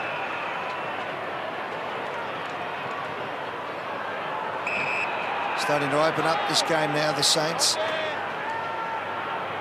As Armitage has it. Revolt has been lurking around that centre-half back position for a while. Back to Savage. Wants to pinpoint and does. Good kick. Minchington. Nunes. Oh, that was good. They are wide open now, the Saints. Gilbert looks up. He has two players to choose in the pocket. They raffle it. And they call him Bruce. He takes the mark. That was great football. From one back pocket to the opposite side forward pocket and a shot at goal. The ball didn't hit the ground hardly. I reckon they would have had match simulation doing that at training a number of times. You just saw how they were trying to work the ball, get it back into the corridor, and they were very patient in doing it. It just looked like a training drill to me. It's either that or Carlton's defence isn't really good. Yeah, and Dunstan under the ball if needed. Wasn't required, so Josh Bruce comes in and just fades it to the left-hand side. Chase have taken 15 marks inside their forward 50. The AFL average for a game is 12. Yep. It just shows you the lack of pressure through the midfield at the moment. I'm surprised they're still within a 4-goal reach of the Saints. Yeah, and to me it's also a reflection of the strategy about not just bombing the ball in, but looking for short targets. Tui to White. High ball towards half-back. Well, Walker got a fly, couldn't complete the mark. He goes again. Got a touch, just pushes it out for Daisy Thomas, who has a look downfield, gives it to the run of Gibbs. He's got to get around Ross. He does. Back to Thomas, pops it over the top. Chance for Silvani, still outside 50. Ross gets him, but he just gets a short kick. Hand pass comes back towards Seb Ross. Gee, he's cool and calm, and they go short to Montagna. Now a chance to run. The kick is good, up towards Rewalt, but he's got absolutely nothing downfield. Minchington, now they're starting to run. Couple of players making space at full forward. They only need one, and they've got him. Josh Bruce will get another chance. We saw him shoot just a moment ago, and he'll go back now and should have few problems in converting this. 31 goals for the season. Bit of a quieter year than last year when he booted 50. Well, we just saw him miss one. Made a complete hash of a banana earlier, so he gets his chance to register a goal. And should kick this. This to stretch the lead to 30 points, 5 straight goals. He makes no mistake. Bruce gets his first, his 32nd for the season, and the Saints cruise on. I've been taking stats for a long time, Jace, about how goals are kicked in a game. Well, every one of these goals have been from marks inside 50. The rebound from Silvani, just not getting the ball through by hand. It wasn't his fault. The pressure was great, but just the quick hands to work the ball through was brilliant. And Nick Rewalt on his non-preferred, he'd messed up one just prior to that, outside 50, but at that time just swung on his non-preferred, and they had all the space running forward. So Bruce, who could have had 3 goals, has got his first. But as Shorey mentioned, tremendous target up forward. Saints are dominating the air inside 50. Hickey goes up and gets the tap, knocks it backwards, looking for and finding his teammate. He had 2 players on that occasion going through. Simpson. Off hands, and away they go. Boakhurst's kick into the corridor. Ooh. Savage went hard. Good play. And the umpire will give that a throw-in. Benefit of the doubt. Just appreciated by his teammate. Sam Fisher went over and gave him a slap, said, well done. That's the sort of commitment you want to spoiling at the contest. So the Blues desperately need a goal. Phillips gets the flick. Daisy Thomas, good handball out wide. Now Simpson doesn't want to bomb it in because they're outnumbered, but he does. He bombs it in, and as a result of that, they're outnumbered. They're outnumbered. Yeah. And St Kilda get the mark. So a good, strong defensive mark by Sean Dempster. Dempster comes towards Hickey and Rewalt. Rewalt, in the end, almost uncontested. He's across half-back. Just goes laterally. Back to Dempster. Oh, they're out too, St Kilda. The switch is on now. They've got Gilbert over the top here. It should use him. Sammy Gilbert. And then over the top again to Minchington. Minchington's almost down to centre wing. And he could go longer to Membry if they get clear. He's only got to get clear. Membry's down on the 50. They're starting to close on him now. One grab, couldn't complete the mark. Tui was there. Membry tried to flick it out. So well done by Ross to Dunstan. Dunstan short, that's going to be okay, and the mark taken by Jackie Noon. There's still 5 forwards on 3 defenders down there for the Saints. They just are working so much harder than their opponents. I mean, we just saw Cade Simpson hold his arms up and look at the rest of his teammates. Any danger of a few of you blokes getting back and working and giving us a chop out? In the last month, they've been the 17th in the competition, Carlton, from retaining possession inside 50 with kicks. I think it's standing out today. Hasn't missed a game this season, and he doesn't miss the goal either. Jack Nunes gets his first. St Kilda march on. So far a big 5-goal second term, and they continue to stretch their lead. It's now out to 36 points. Yeah, it just doesn't look pretty at the moment. It's the way it's happening that's really the problem with Carlton. It's so easy. They're not being able to defend any rebound from their forward 50, as I said, with that stat. Last month, the 17th in the competition from holding the ball inside 50 through kicks. So you've got to be better than that. You just got to put enough pressure on to slow the ball movement down. I'd love to be a fly on the wall in the Carlton room at half-time. I reckon Brendan Bolden, who's normally calm, considered and pretty logical, he'd be disappointed with his work rate effort, and he'll have a few home truths for him. Jace, I'll give you a bit of homework in the last couple of minutes. Who's the first person he goes to? To me, it'll be the midfield group, no doubt. The midfield group is where he'll start it, but it's across the board. It is a total team effort here, whether it's tackling, pressure, chasing, attention to detail in the defensive structure, all sorts of issues. And they're running it out as if out of the back line, out of the forward line rather. It's just not staying in there at all. High up and under. The Saints are going to get another go at this. See, they're not getting smashed in contested possessions or clearances. What's happening when the ball gets out? I don't think they're just working hard back enough to fill space. It's another centre break to young Jade Gresham. Having a big day out today. Dunstan now from half forward kicks. Oh, that's in the back, isn't it? Another mark. I thought that was in the back anyway. Umpire's called play on. He's in trouble. Walker tackled. Another slip at the vital moment from Simpson. In goes Rui and holds it up for a ball up. It's in our forward. I thought that could have been a free kick to St Kilda. Right went up and copped it right in the back of the head. You know, he got the ball first, and it was the follow-through of the body. It's a good spoil from Simpson. So St Kilda with 43 seconds on the clock. Chance for another mark, Tony. You're not going to have to use the other column of your stat sheet there. It's another mark inside 50 for a shot at goal. Gee, that was a good kick, though. Do you think he meant that, Sam? Yep. Off the I'm going to give him a bit of a doubt. Bit of a floater, didn't spin perfectly, but he got it to the area that he wanted to. Yeah. Well done to Seb Ross. Let's watch it again. Oh, yeah, gee, well done. Pulled it. Beautiful stuff. And as a result of that, St Kilda lining up for another goal. Membry has kicked 2. 1 in the first, 1 in the second to make it 3 for the first half. He comes in and caresses it. Beautiful kick right through the middle. That's 3 on the siren for Tim Membry. And St Kilda have now blown this game wide open. They lead by 42 points. They end up kicking the last 4 goals from the 15-minute mark. They'd kicked 5 in a row since halfway through the first quarter to the 6.5-minute mark of the second quarter before Carlton kicked 2 consecutive goals to get within 16 points. But from that moment, it has been a procession for Saints. They've been marching in, no doubt about it. 10-5-65, Carlton 3-5-23. 42 points, David King. Mav, what have you made of the first half? The ball's coming in nice and pure for you. Yeah, when we get to the open side and we're bold and we change the angles of the ball, it's been really good. The forward line work's been fantastic. They've taken 19 marks inside the forward 50. It looks like you're going shorter, not trying to bomb it in. Yeah, it's all about working together and being hard to play on.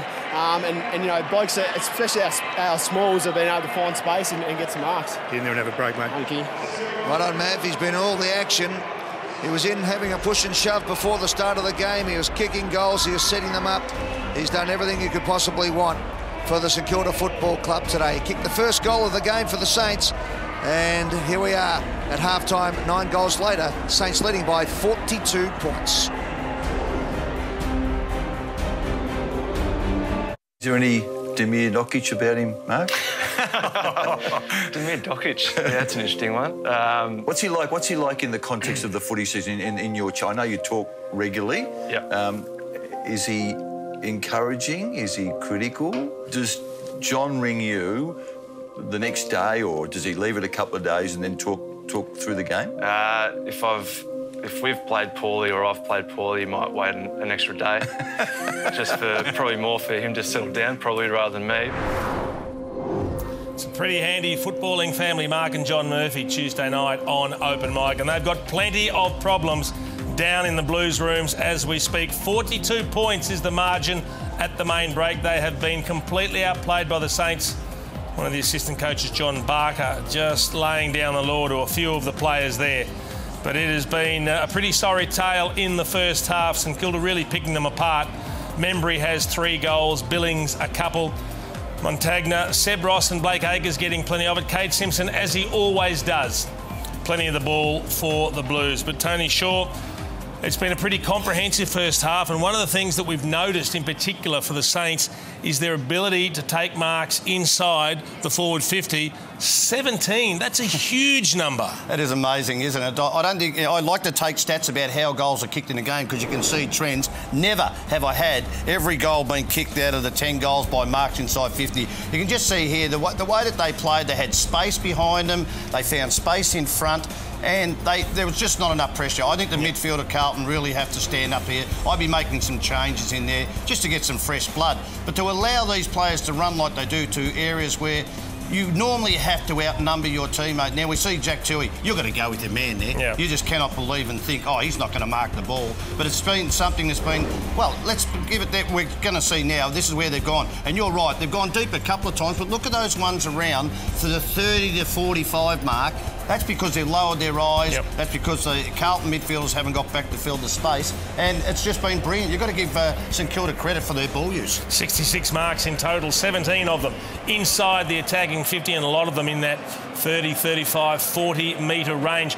And to, I guess, for the headache to become even more intense for the Blues, there's plenty of upside for the Saints. We've got Josh Bruce and Nick Revolt that haven't had a big impact in that first half. So if they start to hit their straps, there's going to be problems for the Blues. But, oh boy, I'd love to be a fly on the wall down in the Blues rooms. They have got all sorts of problems. 42 points is the margin at the main break. We'll have plenty more coming your way from the MCG in just a moment.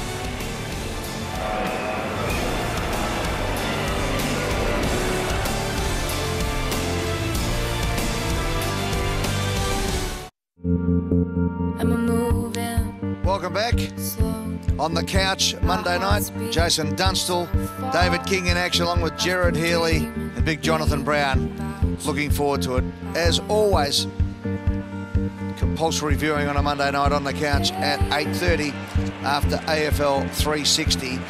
Back at the MCG, well, tonight on the bounce, Simon O'Donnell is the special guest, and we're zooming in on the gold seat, the only gold seat at the MCG, which is where in 1993, on the Sheffield Shield match between Victoria and New South Wales, right where that bloke with the cap is, see the gold seat behind him? He doesn't even know he's sitting on it. He might think he's on an odd seat. That's where the ball went when Greg Matthews bowled to Simon O'Donnell, and he tonked it into the second deck at the MCG. We believe the most massive six ever hit here at the G. Good on you, Scuba. He'll tell you all about it tonight, Jason Dunstall, on the bounce. Yeah, looking forward to having Scuba tonight. There'll be a lot of entertainment, I suspect, and he'll be keeping a keen eye on this match, being a former St Kilda player, hoping they can repeat the dose in the second half here. They completely controlled the first half. We need to see an answer from the Blues. They need to have just restructured a few things and got their heads right about the sort of intent in this second half. Well, let's see what sort of intent and endeavour they put on display. Hickey in the ruck for St Kilda, having a good year, averaging 29 hit-outs a game, and he gets it out of the middle too with a hand pass towards Geary. He finds Jack Stephen. Stephen goes up towards the half-forward line. Membry was the target. Did he get a little shove? He did. And Tim Membry will take the free kick. No, he's paid the advantage finally. So Rewalt's got to beat a couple here. Gresham went over the top. Buckley's in trouble behind. He goes down. And we've got a stoppage, 25 out from the St Kilda scoring zone. Carlton, to have any chance, they've got to get 2 or 3 quick goals in this term just to give themselves a slight sniff. Gibbs couldn't take it. Hickey out of the pack, and the big man's done it. Hickey gets his first goal and just his 3rd for the season. And if you want something to deflate you in the first minute of a quarter, well, Tom Hickey has just done that to Carlton, Jason. I tell you what, it is very good from a big fellow off one step just to grab it, throw it on his opposite peg and slot it through. Brilliant start for the Saints. This really has all the hallmarks of a rout happening now. If they can't get a handle on things, the Blues, this could open up to a very, very big margin. Shorey, I'll read these names out. These are people with 6 disposals or less. Armfield, Casbolt, Graham, Boakhurst, White, Wright, Silvani, Buckley, Walker, Cruiser, Phillips, Plowman and Rowe. It's a lot of players to have 6 or less. Especially in the modern game when you can get a lot going backwards and sideways. They're just the short ones to keep possession. All right, well, the ball is now back inside 50 for the Saints again. Jason Dunstall has said rout right coming right onto this game. And it appears that way at the moment. The Blues try to get it out. Simpson has been one of the better players. In fact, this is his 16th in game high disposal for the Carlton side. Buckley trying to break through. That's better. Silvani will sit for him. Can he get there? He can. Looks up. Chips it around into the forward 50. He might bounce through for a goal. Will it? No. It just slows up. And Lee Montagna, as he's done so many times, just mops it up and does it beautifully to Geary. Jaron Geary from the defensive 50 goes wide towards the wing and Akers. Takes a good mark in opposition to Gibbs now. He's got a problem. Gibbs got him, but not before he got the hand pass away to Gresham. Clever little lateral kick finds Armitage. How good was that by Gresham then? Because he had nothing forward of the ball. He's going to be around for a long time, I think. Armitage, good spotting. Finds Weller. He started the day with a goal. Goes out of the shadows into the sunshine. Players shielding their eyes. And you can see the effect the sun has had on them on that occasion. I think they all lost it. Yeah, they did. Josh Bruce nearly took an uncontested mark, but he couldn't see it well enough to hold it. Alex nearly hit him in the head. 30 metres out from the scoring zone for the Saints. Cruiser leaves it. Kerridge round the body towards Casbolt. Couldn't take the mark cleanly. Gibbs, little chip is okay towards Walker. Quiet day so far. Just his 5th disposal, and that wasn't a memorable one either. It just bounced inside the line to prevent the Saints going into attack again. Cruiser. Well, Phillips has spent more time on the ball than him. Cripps, a kick under pressure, and that forces him out of bounds on the full. The equation for St Kilda is pretty simple. They just have to keep winning. They've got to win every game, the last 4, and perhaps rely on North Melbourne or the Eagles doing something rather drastic. Oh, look at the space. At the moment, it's Dunstan, who's really one of their key midfielders now. He goes across the ground, and again, the sun proving elusive. Very, very difficult. They've got a chance now. The kick is by Billings. He's wide, very wide. But it is a major problem down that end at the moment as his ball goes out on the full. So you could just see Nick Riewoldt at the left-hand part of the screen then when that ball went out of bounds. He was on the other side of the ground for the kicker coming through 50. He had 30 metres on his opponent. So Cripps, who was dealt with, has a bit of a spell on the bench. We saw also there before some work being applied on Nathan Wright, who was cleaned up just before the half-time siren. And St Kilda just running into the right spots. It's been wonderful gameplay today.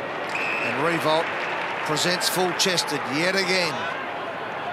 The St Kilda skipper just waits, kicks to the pocket, and it is magnificent. You talked about Nathan Wright there, Ed. He's just getting some work done on his back side of his ribs, if you like, just behind his shoulder blade there, and he did wear the full knee. I think it was Cade Simpson who come through just prior to half-time, so he's still suffering a little bit. So remember, he's kicked 3. Jose, when you're hot, you may as well have a shot from here. He's a beautiful kick at the footy. Love his technique. Everything's pretty simple, straight line. Normally makes really good contact. Reasonably open goal here too from that position, and he just caresses it. It's the post. Didn't quite come back enough. It hits the post. 3 goals, 1 for Tim Membry today. He's had a good year, Membry. So back into play once again. Thomas couldn't get a fly at the ball. Free kick. He will get a free kick. Did it? It's held. No. It's not. Dempster plays on. Goes into 50 again, and Bruce takes the mark. Well, that's incredible. And Dale Thomas just threw his arms up to the umpire and said, well, hang on a minute. Bloke's taking his eyes off the ball, grabbed me while I'm trying to mark it, and you haven't penalised him. That's why we've got 3 umpires on the ground, and hopefully one of them to get that. That was just an unbelievable decision. So Bruce with an opportunity of kicking his second after getting one in the second term, and to stretch St Kilda's lead even further. Kicking from probably 48 metres. Nicely off the boot. And not a problem in the world for Josh Bruce. He's got 2, and the Sainters march on. Well, one thing, when you have a half-time break and you played as bad as you have, as Carlton did in that first half, you look for something, whether it's a change of strategy, a change of personnel in different areas of the ground. But what you do want to see is some intensity, and they just haven't come to the second half with any part of that competitive spirit they needed to get back involved in this game. This is like a training run at the moment for St Kilda.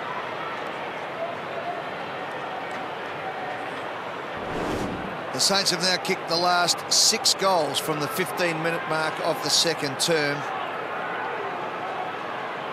and 11 of the last 13 of the game.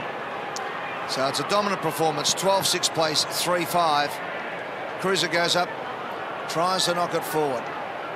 Can Carlton get it out now? The handball came out to start things off from Graham. They get it inside 50, just off the hands of the pack. Good play by Boakhurst.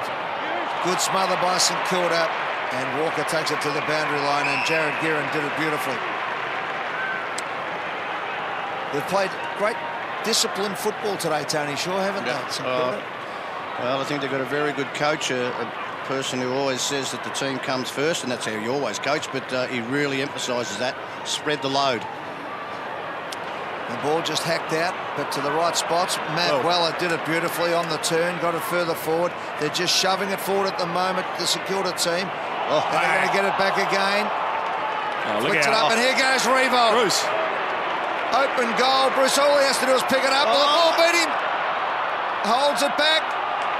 Over the top. Wonderful play. Robertson kicks the goal. Great team effort. They'll have a look at this to see if it crossed the line, I reckon. I believe it's a goal. Can you please check to see if the ball crossed the behind line before the goal was kicked? Release, boys. Darren. Score review. Umpire's call as a goal. Please check if it crossed the behind line prior to the ball being kicked for the goal. Review underway.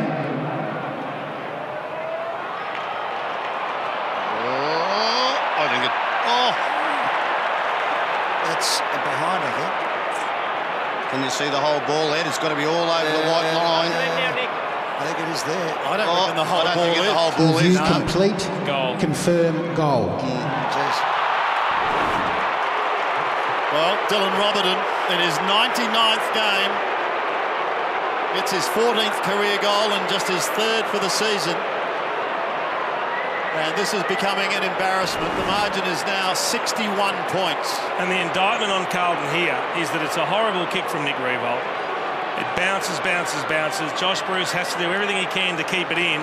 And when it's all said and done, he still handballs over to someone in the square all on their own. I'll tell you what, I would have liked to have seen, and maybe we can do this, it's not when he stops here, it's when he handballs. Now the handball goes back. Anyway, a bit hard to see. You can't. I think those pads don't help, Ed. They're a bit wider. So. Anyway, it's a goal. Won't make much difference to the result, I wouldn't have thought. Sure, what I loved about that passage of play for St Kilda, though, was they willed the ball from full back to the goal line, basically. There was not much skill. That was feeding them hard football. And here they go again through Gilbert. Chopped off for the moment by Wiedering, who backpedals to Simpson. Back to Wiedering, back to Simpson. Picking up a few disposals in that little area there. But it's goals they need badly. Armfield gets a shocking bounce. Robertson, the goal kicker, tried to get it out. A chance for Phillips to go with a hand pass. Wasn't too good to Boakhurst. They're not looking very pretty at all at the moment, I'm afraid, Carlton. And it's taken over the line for a throw-in on the outer side, just in St Kilda's attacking zone. Saints have got Sydney, Richmond and Brisbane in the next 3 weeks. Certainly a couple of winnable games there in a battle against Sydney as Boakhurst goes up towards Casbolt and Co. Couldn't take it. Here goes Savage and away he goes wide to Hickey. Big Tom hasn't missed a game this year and has certainly shown rapid improvement. Spears a left foot pass to Rewald, a little too much on it. Rowe was right behind him. Simpson comes charging through the middle. He goes short to Armfield. Back again towards Simpson. Back again to Armfield, who fumbles at the critical stage. He may pay a price here. Ross is waiting for it to come out now. Simpson is there as well. Well done. Gee, he's played a lone hand in this passage, Simpson. And they've still got possession. There's a beautiful smother. Cripps may get a chance. No, he won't. Well done, Armitage. Showed courage and he just tried to shovel the ball forward. Untidy, Buckley, then tried to kick off the ground. No one able to eventually get it out cleanly. Weitering's over the top. There's got to be a stoppage there. And finally there is. That name you just said, Weitering, I'd love Carlton to throw him on the ball for the last quarter. Just see how he can go as like an old ruck rover, just to give him the experience to see what he can do, to see if he can create. Hickey flicks it out the back looking for Nunes, who in turn throws it out to Ross, who's had a fantastic season. This is Gresham. A poor kick, however, and could be a turnover. In fact, it will. White takes the mark. He plays on to Doherty, who's still on half-back, going in towards the middle, and Curnow. So Curnow brings the ball out to Weitering on half-back flank. Handball's inside to Rowe. Need to build something up here, the Blues. Inside 50 kick is a shocker. And it's picked off easily there for the Saints by Dempster, who just read it off the boot beautifully. Yeah, you don't want to be a forward the way the ball's coming at Carlton, but the other thing is they are shocking at holding the ball in with some pressure. Nunes pulled the trigger, thought, let's have a go at this to Armitage. It was picked off by Cripps to Simpson. Buckley to Cripps. Good pressure from Dunstan. Cripps gets around him though. Phillips caught. Oh, you don't handball to Ruckman standing still. That's the old rule, isn't it, boys? Rose kick was a shocker, and here it goes. Montagna got one in the back, surely. Yeah. And Rewalt can now gallop because Montagna's got it, and there's 3 St Kilda players on their own forward of the centre. Rewalt's the man. The kick eventually got there. There's still 2 St Kilda players forward. Make it 3. And Bruce comes out and takes it 55 out. Still has a player, Nunes, in the goal square. He decided to go to Ross in the pocket, and he takes a strong mark. Paid it. Surely. That's a grab. Well, it was either a mark or his arm was chopped. What about the mark? Ross goes, well, I held it. Is this a mark? Oh, yeah. You be the judge. Every day. Apart from the arm chock, the forward attack and the mark. Looked one good grab, didn't it? Anyway, the ball now spills outside 50. Curnow looks up. Beautiful smother by Geary, and they're going to bring it straight back to Saints. Come on, Sandy, get him home. That's why Geary could be the next skipper of this club. His efforts are sensational. Speaking of sensational, Jackie Nunes has let him down because he's put it straight onto the chest of Simpson. Too blinkered in his vision. He saw Rewalt leading and he didn't consider anything else, regardless of the fact that players were chopping off the lead. Simpson towards Cruiser. Well spoiled. Push wide. Walker. Hand pass is okay. Kerridge well smothered. Gee, that's good football. Problem for the Blues at the moment is when they get the ball in the middle of the ground, they look up and they see nothing but St Kilda defenders back, and they don't want to kick it forward to an outnumbered situation, which is why they're hanging on to it, getting caught, forcing handballs that aren't really there. Phillips with the left hand wins it, but can they take it away? That was thrown out by Jack Stephen. He'll accept it, however. Kerridge down the line. And you miss targets like that. Yeah, Graham, no chance. I'm surprised, Jace and Sorry, by how many handballs from Carlton have missed the target today and just put that receiving possession getter under pressure immediately. Yeah, every time it doesn't go straight to where the player is, and without him breaking stride, he loses time to dispose of the footy. Roberton and Savage both got a cruel bounce. Silvani did well. Gibbs gives it off now. Now a chance for Buckley, who takes it away from Graham and kicks it behind. 3 goals, 6, and an embarrassing scoreline.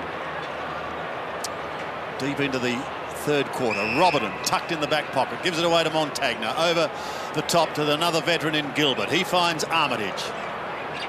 Armitage flicks it nicely to Gresham. Good mark on centre wing, loves to get on with the job quickly.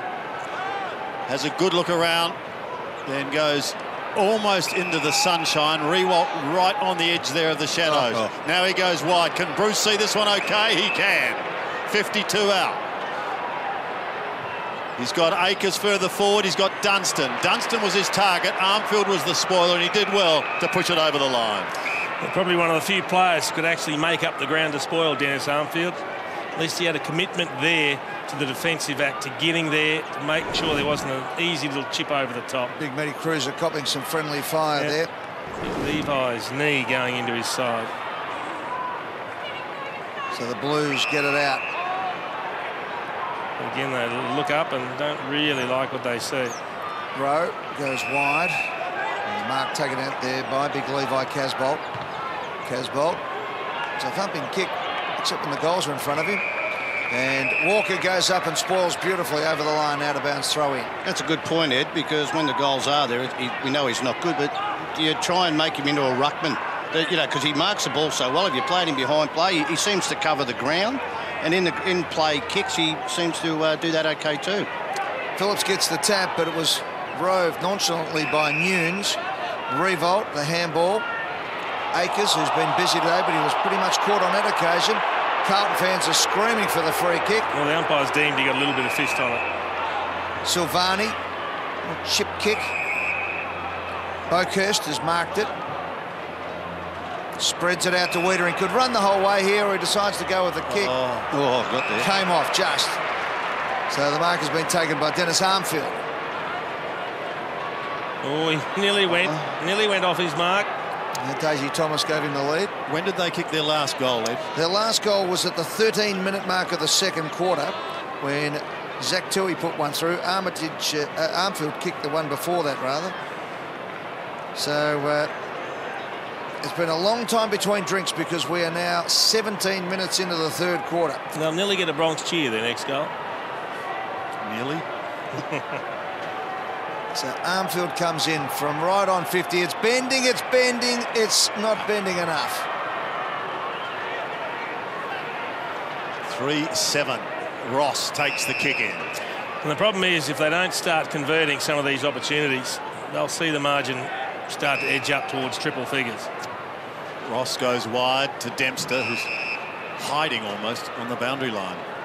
This has come from nowhere defensively, this result for the Blue Baggers, because they'd kept top 8 teams to 74 points apiece over the last 2 weeks in Hawthorn and St Kilda. So to see St Kilda doing what they're doing today says a lot about their offensive power too.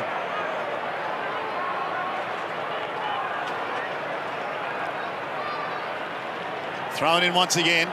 Hickey with Phillips. Tries to edge his opponent out and then just hammers it over the line again.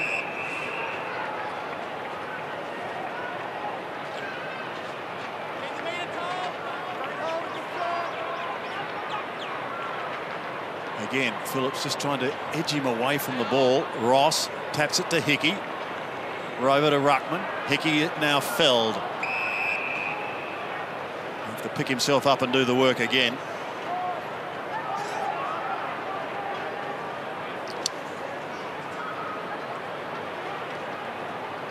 Armitage, third man up. Gresham blocked, but managed to get it back to Armitage. Armo's away. Needs runners and has them now. Looks towards Weller, who looks up towards the half-forward line, and Billings. Jack goes over the top to Nunes. They're in the sunshine now. It's going to be okay because Rewald is there. He's in the perfect spot, 30 metres out, directly in front. Jade Gresham, what a great handball off that half-back flank, where he was under pressure and he's found 4 players in the middle of the ground in the corridor with a look-away handball. That just broke them apart. He's had a big day too, Troy. Yeah. 20 disposals. Rewald, in his 217th game as captain, kicks the goal, and the Saints march on. And what you don't see in the build-up to that goal is the work that Nick Rewald has done prior to the ball getting there. He has run Sam Rowe ragged. He was sprinting back with the ball flight incoming. And you could just see Rowe never at any stage could go with him. Losing ground. He just works so hard up and back. How good was the pass from Nunes? Yep. Yeah. Under pressure. Their skills have been great today, the Saints. Yeah, and conversely, the Blues' defensive skills have been horrible, Ed. That sort of helps when you've got a bit more time to get rid of it by hand or foot, doesn't it? So 90 plays 25, 65-point margin. And again, Hickey has been dominant. So too Armitage at ground level, but the Blues get it back through Tui. There's a thumping kick, and he does, but it's 2-on-1. Casbolt's going to have to beat a few here. Did pretty well to bring it to front and square. Cripps just walks around and kicks their goal. The first since the 13-minute mark of the second quarter, and it's taken till the 21-minute mark of the third quarter to get the next goal for the Blues. Not sure who the player was, but you see on replay, he slips over. It might have been Robertson who had a chance just there. He would have had a chance to close down Cripps, slips over, and that allows him to run into the open goal. A long time coming, that one.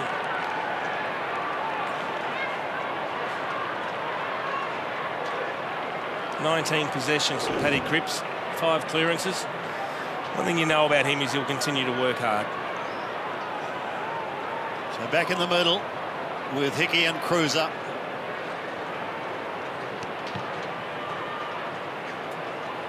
Hickey gets a right hand to it. Armitage runs into a brick wall. The ball spills free. Dunstan overruns it. Cruiser's a little toe poke.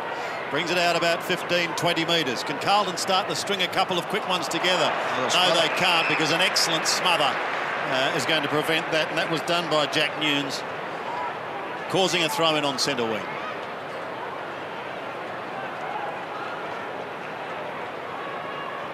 Cruiser got a hand to it. Gibbs got a boot to it.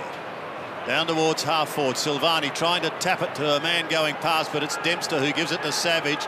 Penetrating hand pass.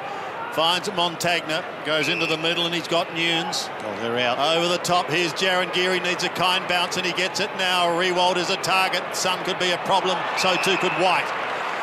And it's White who repels. Gives it to Simpson, who goes to Walker. Now they can start something up here, going in towards the middle. An opportunity there for Wright. Cripps outside 50, kick partly smothered. Belted by Robertson. Geary again. Untidy passage of play. Simpson tries to get it out. He does to Cripps. They're backpedaling at the moment. They can come wide to Docherty if they want to. It's a scrubber of a kick. They go even wider towards Armfield. He's in trouble. Gets it off to Tui. Now he can kick a goal from here.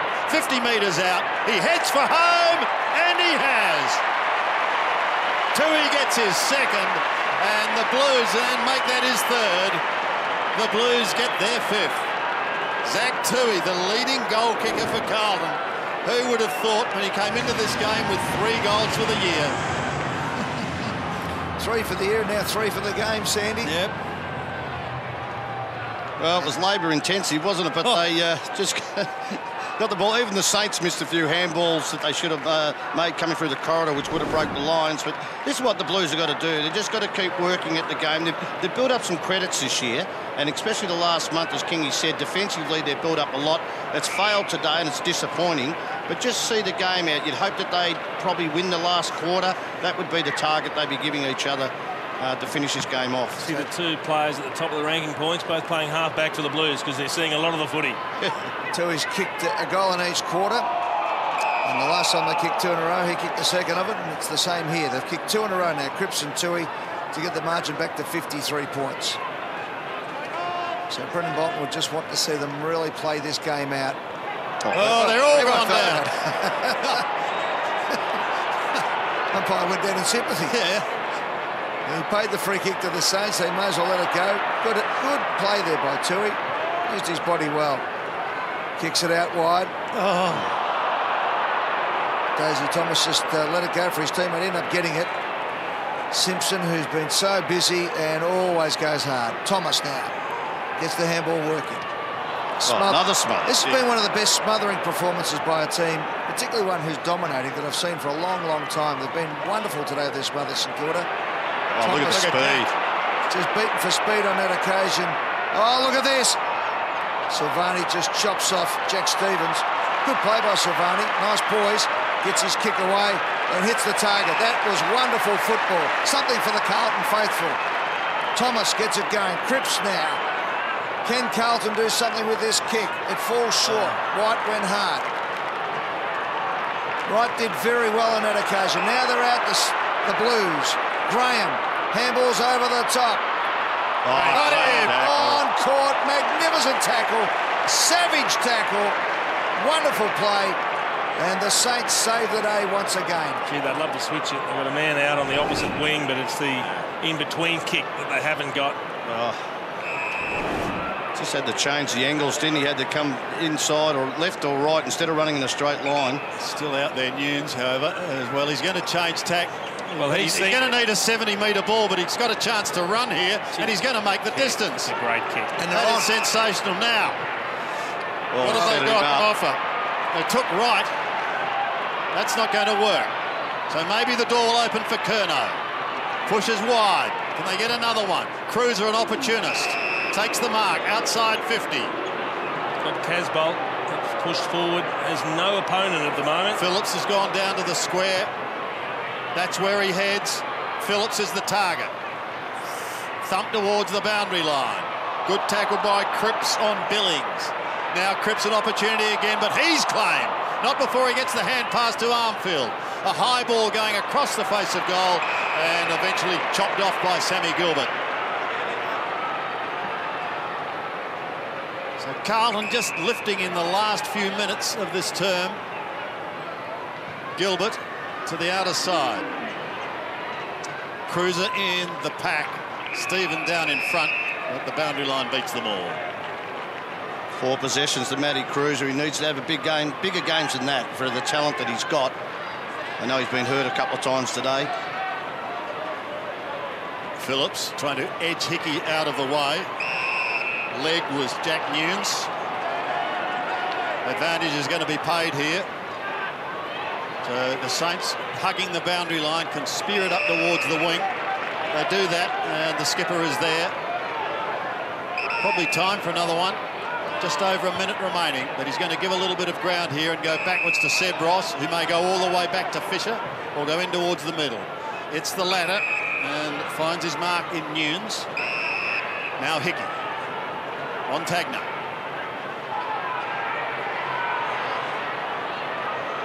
Backwards once more.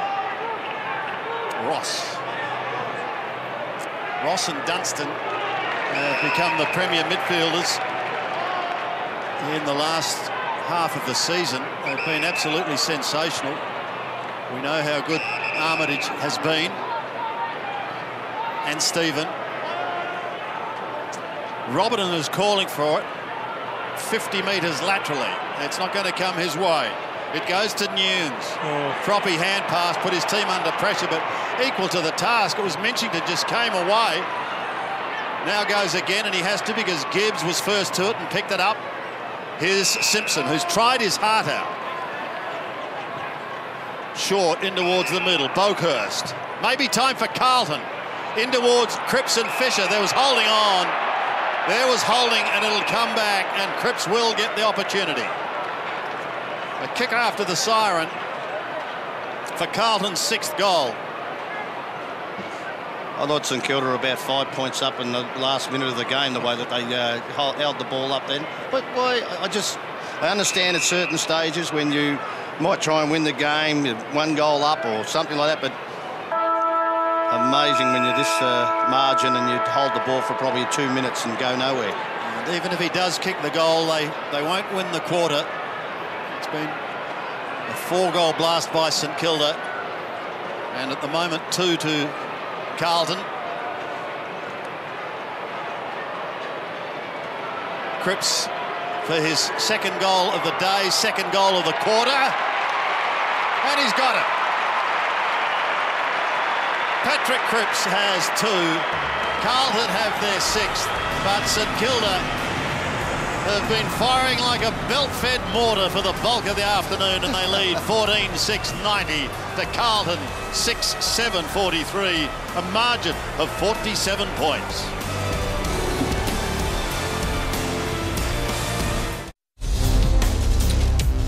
Well, in recent years, they've been mighty clashes, but one wonders about this one this afternoon with the season that Fremantle is having.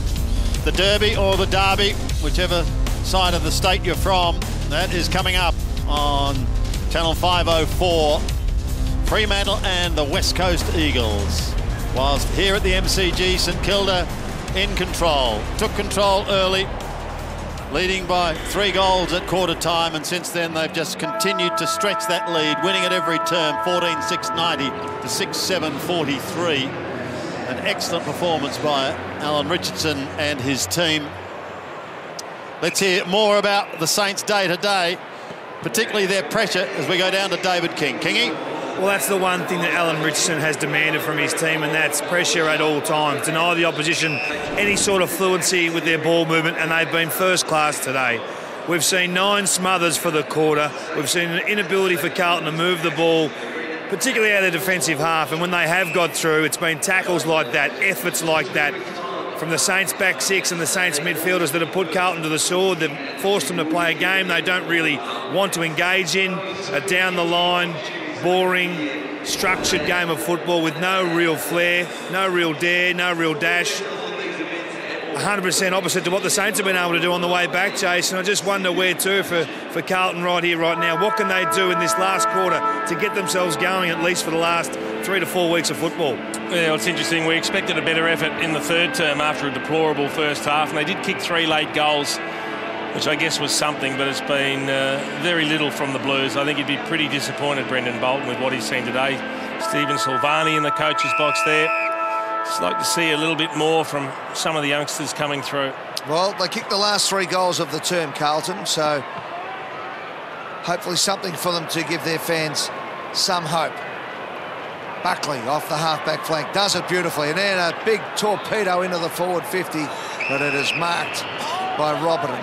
Well, he's gone into the back 6, Dylan Buckley, after playing forward, and has been used forward a bit this season. So Robertson kicks it out to Hickey. He's had a great day. Takes Cruiser under the ball, then runs to the back. Cruiser fought back well. Stymied the kick somewhat. Casbolt marks, looks up, nothing on in front of him. No, he cannot kick this ball forward. He's just got to chip down the line across it, because there was 5-2 inside 50 then. So Gibbs gets the handball across to Doherty, who goes long. Daisy Thomas flies from behind, tried to fly, couldn't get off the ground. The defence did well. The screen went up and Fisher was able to take the mark. So Fisher brings the ball out. And up goes Bruce and takes the mark. They've got some... That's too easy. Nice hands, haven't they? Well, they're just running to the spot, aren't they? Yeah, that is just too easy, because that's a long... Yeah, not a long, about a 40-metre kick from defence. To be hanging in the air and be able to mark it without any contest at all, that's bad defence by Carlton. Rewald at the back, ducked his head, loses the footy, but makes amends with a good tackle. Now Armitage, the opportunist, gives it to Akers. He in turn finds Nunes, goes down towards the 50. Membry leads the charge. He gets an unkind bounce. Rowe is there with him. Well done, Membry, provides the shepherd. Akers will get another opportunity. He does. Centering ball, he's spotted someone on the other side of the ground, but Carlton have the numbers. Cruiser has the footy. He goes to Daisy Thomas, who marks just on the defensive side of centre. Again, with nothing in front of him. Needs some runners, finds Curnow going past. Curnow goes up towards Big Levi. He marks a long way from home. Just in front of Fisher in his 226th game for the Saints. And again, he has to come laterally, and again, it's to Bryce Gibbs. Gibbs goes back into the middle and finds Simpson. You could see it, that 3/4 time vision. He was really frustrated. He's had a good day. He's tried his heart out, Cade Simpson. Finds Doherty. Goes up towards half forward. Walker. Not a memorable day for him as far as the game itself is concerned. Weller. Great running. Now here they go. Nick, you're going to have to run. He's 50 from home. He's relying on the bounce and his accuracy, and I'm afraid it's the latter that lets him down, one behind. I'll tell you what, when Cade Simpson got the ball in the middle of the ground, I was just going to congratulate Rewalt for how he manned the mark on his left side so he couldn't play on. Then when it happened, he did kick the ball. He's just run forward. Brilliant. Gee, that's great play from the captain. So Daisy Thomas kicks the ball out wide. Curnow has it to the wing position, another one-on-one. Falls to Silvani. Good touch. White. Cripps gets the handball working. Simpson. Doherty can run in and have a ping here. Comes onto the right boot. Oh, the handball missed Buckley. Dives in on top. He'll get the ball up. So fought back well. But well, that's their day right there, isn't it? Yeah. Missed everything in the end. Cruiser goes up, grabs the ball, does it well. Curnow down to Buckley, who's been busy in this opening of the last quarter. Back to Simpson. 28th disposal coming up. Simpson, long kick, hoping for a mark. Cruiser's down there, tries to bring the ball to ground. Here's Walker. Everyone on the ground wants him to get a kick. Curnow's high up and under. He might get one yet, Walker. It falls to the ground. Cripps goes in on top of it. Kicks it out. Saints get the bounce. Good play.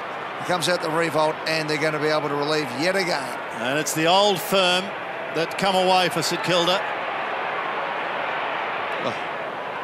Here's Weller now. Rewalt leading the old firm charge, along with Joey Montagna. Ross has been excellent. Goes in towards Minchington. Couldn't take it quite on the half volley. Still going. Gets through the pack. Tries to give it to Hickey, who ducked his head out the back and gave it to Dylan Robertson. Robertson, great spotting. Boy, that is good. He found Gilbert over there in the sunshine. He gives it to Akers. Akers goes into the pocket. That is a bit of a rabble as far as Carlton is concerned, because Membry is going to go back and have a shot 30 out. Well, that was embarrassing. There were 3 St Kilda players running inside 50 to share that one. Akers well named. Yeah, had hectares. Acres of room. So Membry has 3. Kicked 1 in the first, 2 in the second. And a chance now to become the leading scorer on the ground.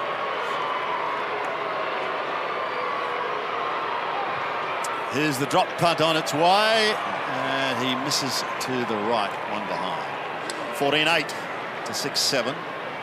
5.5 gone. Final turn.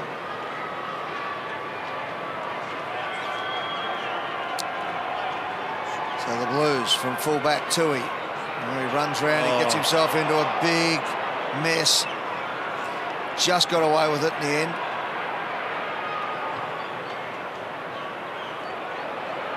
Walker goes up, couldn't quite hold the mark. Roving was Cruiser. Geary now for the Saints. Lee Montagna has been wonderful, particularly when the game was there to be won early on in the match. He set it up for St Kilda. Kicks long inside 50. Oh, Hickey has had a day out today.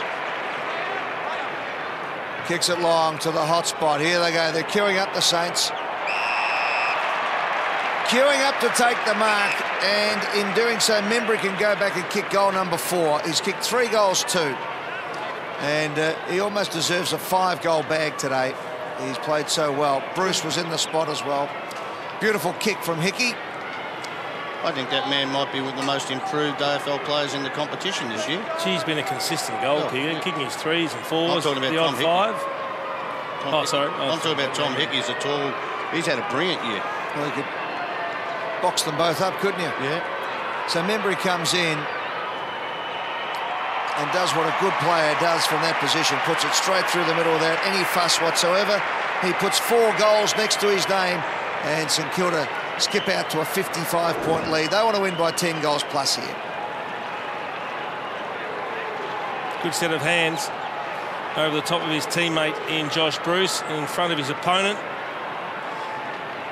He's just a reliable goal kicker. Now that he's getting the opportunities, he never quite got the opportunities at Sydney. He plays every week. At St Kilda has become a staple part of that forward line. And there's the equation for the Saints. A couple of games behind North Melbourne, and I'm afraid their percentage considerably behind. That could certainly hurt them. It's like an extra game, the percentage, unfortunately, definitely. for them. But there's hope. So in the middle once again, Ross couldn't get it out, but he gave it to Hickey, and that was good. Now Mitchington eyes on the ball, sees it float over the top. He does the roving, and he does it beautifully, but he's smothered. Well done by Kerner, who eventually lost it to Mitchington. Gave it to Savage. Savage trying to bend it back. It's going in towards the pocket. Wiedering was there. Rewald is there. Well claimed by White, and eventually the ball over the boundary line.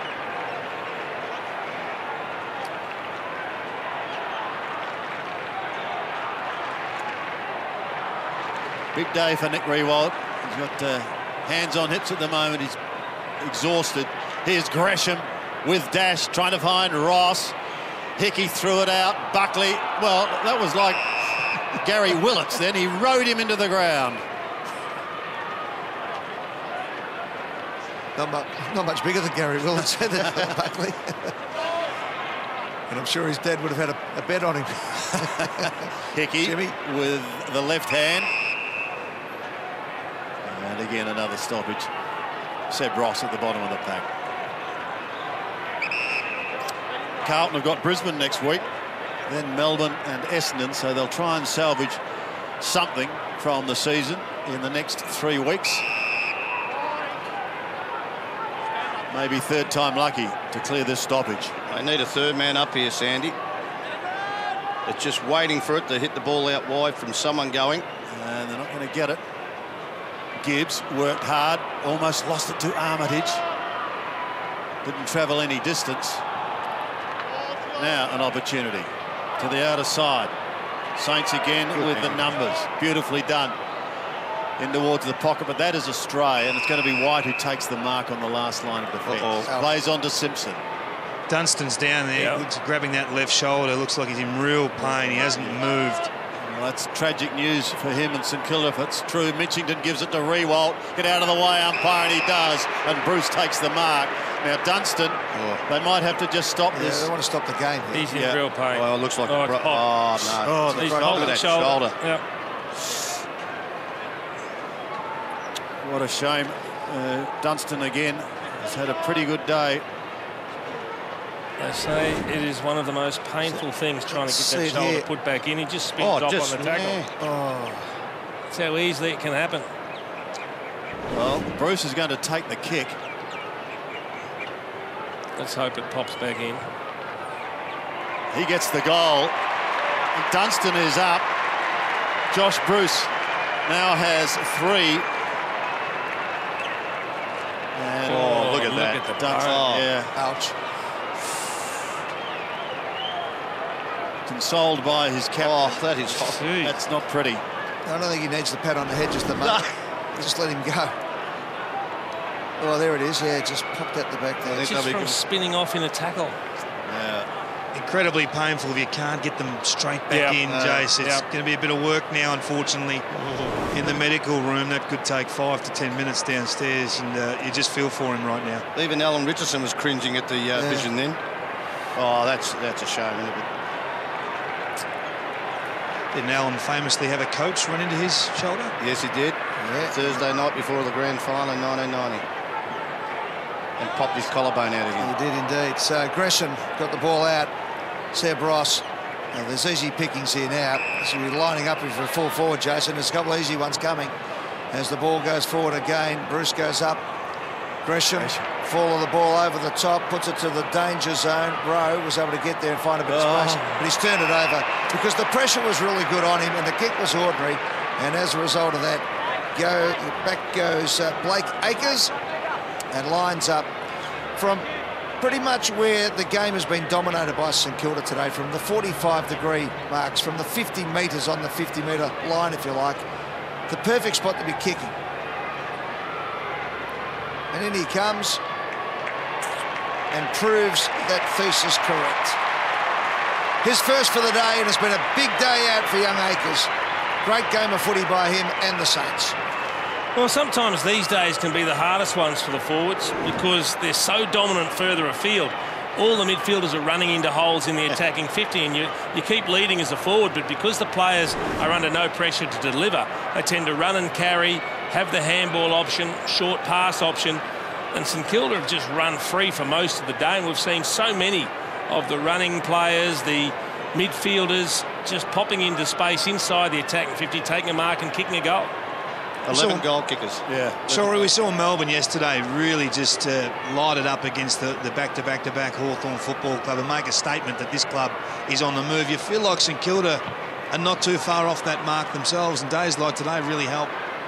Oh, the belief, yeah, Kingy. And the other thing I think with St Kilda, when they are manic in that pressure, they can beat anybody, and we've shown it. But when they drop it off, yeah, they can get scored against. You know, Carlton's had 3 goal kickers today. That's just not good enough to spread the load. But, yeah, you're right. It's a belief in how you're going about it. Nunes on half-back. Will play the switch. Mind you, Carlton's not quite Hawthorn at the moment. No, no. Robertson has had a pretty good day. He finds Stephen, who's been a little quieter than we know Jack can be. He had Curnow early, and then he's had Kerridge in the second half, and that's made life difficult for him. Yeah. Fisher goes to the outer. Oh, there's a good grab taken by Rowe. Got the ride and completed the mark. Now Tui goes short. It's okay. Finds Doherty. Can they finish with a flurry here? Here's Bryce Gibbs. 40 out, gets the goal. Gibbs gets his first in game number 206, and it's his 18th goal for the season, 7th today. But they're still down by 10 goals, 1. It's just a good mark from Sam Rowe, isn't it? Sometimes as a defender, if you've got good hands, you can back yourself because you get the run and jump at the pack that's formed in front of you.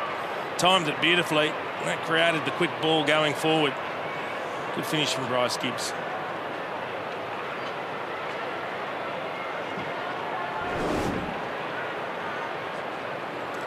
.22 possessions for that man. You wouldn't say being one of his better days. The Saints midfielders certainly held the ascendancy today. So back in the centre of the ground, the Saints want to win by 10 goals plus. Umpires picked out a free kick going to Hickey. I think he pointed the wrong way. He said Carlton, but pointed the wrong way. I was incredulous. Anyway, Phillips gets it. Kicks it high up into the forward 50. Casbolt under the pack. Cruiser over the top of it. Cruiser crashes through. Again, is picked up by Gresham. Oh, that was great play. Akers again crashing through, gets the handball. Mav Weller, can he get his hands on it? No, he couldn't. Savage was away to an open goal if he could have. Not on that occasion. Tui looks out and sees Cripps. There's a few players rolling the dice at the moment. Yeah, they're all pushing forward, aren't they?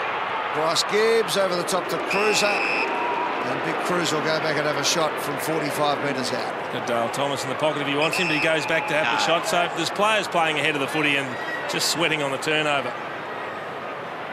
Andrew Walker coming from the field at the moment. So let's hope he can get back onto the ground for a final run in his celebrated career. In the meantime, Cruiser.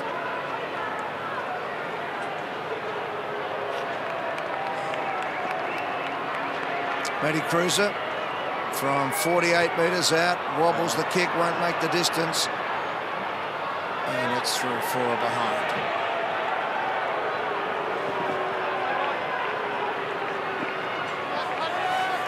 So back into play with Montagna. Rewalt's the target, rewalt's the flyer. Robertson does the roving work, gives it to Ross. Another one quickly away towards Nunes. They're flying down to the half-forward line. Wright is there, but it's going to be chopped off. Well done by Buckley, who gives it to Simpson. Kicks a little astray, but Doherty's got time to recover. Head to the outer side, and Plowman. He comes inboard. And Mark's going to be dropped, and that could be very, very costly. Membry goes again. Thank you very much, says Tim Membry. I've got 5. Not the first time he's kicked 5 this year, Tim Membry. He is just chalking them up. It came from a turnover. That's a mark you've just got to take. Nick Graham, unfortunately, hasn't had a great day. Hasn't found a lot of the ball. Confidence a little short. But that's you just can't drop marks like that. You're going to get punished.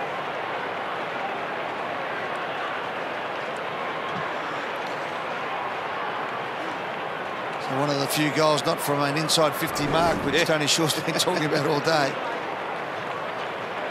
And the Saints at a 66-point lead now. So Cruiser up against Bruce in the ruck. Cripps tap. As a result of that, gets it down to Gibbs, to Buckley, who's tried his heart out in this last quarter, try and get things going. He's got to worry about his decision-making process, though, Dylan Buckley. He doesn't kick the ball well, and his speed he's got, but he just over-exaggerates it at times, I think. Revolt, full-chested, had to beat 3. The numbers 1, Simpson. Out wide to Rowe. Rowe's chip kick up towards Bokus, but just intercepted beautifully. Can this bloke play? Billings. He's had a great day today, Jack Billings. I'm a Gresham fan. I just think that his use of the ball in the contest has been incredible sometimes today. Well, as you said, Tony, he's set a few goals up today just by his pure brilliance in finding the right execution to maybe a 50-50 contest, but because he's so good, he's been able to hit the mark and get... No. Didn't get onto it. Here go the Saints again. Geary inside. Out it comes now. Mav Weller kicked the first of the day. Can he kick one of the latter ones? No. Yeah, too much time. And the full hit the behind post. Gee, the opposite handballs. We see Luke Dunstan with the shoulder in a sling. The left-hand hand pass from Dennis Harmfield was not good. Well, the good news is the shoulder's in. Looks better without that big bone just sticking out, trying to break through the skin. Cruiser got a hand to it. Bokhurst under pressure. Robertson has been good. Gee, it's all a bit pedestrian now. It is very, very pedestrian. I think you've been extremely generous, Jason. You'd probably declare, wouldn't you, if it was cricket? I wouldn't advise the Australian team to declare at the moment. Can't bat long enough. They don't have to. No, they don't. Here's Nunes. They're all out. But the youngsters like Nunes, Ross, Gresham, Akers, all positive signs for St Kilda. Here's Jack Stephen. Over the top he goes towards Geary. Now Weller picks up another disposal. Weller goes inside 50. They're having a little bit of a how do you do with Kerridge behind the play. Tui tries to get through heavy traffic. Silvani does. Gets a hurried kick to where the traffic is. Get up! They've ignored it and the ball has dribbled over the line and the fight goes on. I reckon Jaron Geary's at the bottom of the pack. Yep. But I can understand Dale Thomas because Kerridge was 1 against 2. He needed a chop out. He was underneath 2 blokes. Dale Thomas went in to pull them off. Had to do that. Had to support his teammate. Cruiser just pokes it down in front. Cripps takes it from Thomas. Over the top to Cruiser. Cruiser goes further afield now looking for Armfield. He runs into Fisher. Some of the handball. Oh, Matty Cruiser, that's lazy. For a senior player, you've got to hit the target with no pressure. Put your teammate under the pressure he shouldn't have. So the last 5 minutes, the game has been basically won since half-time, before half-time.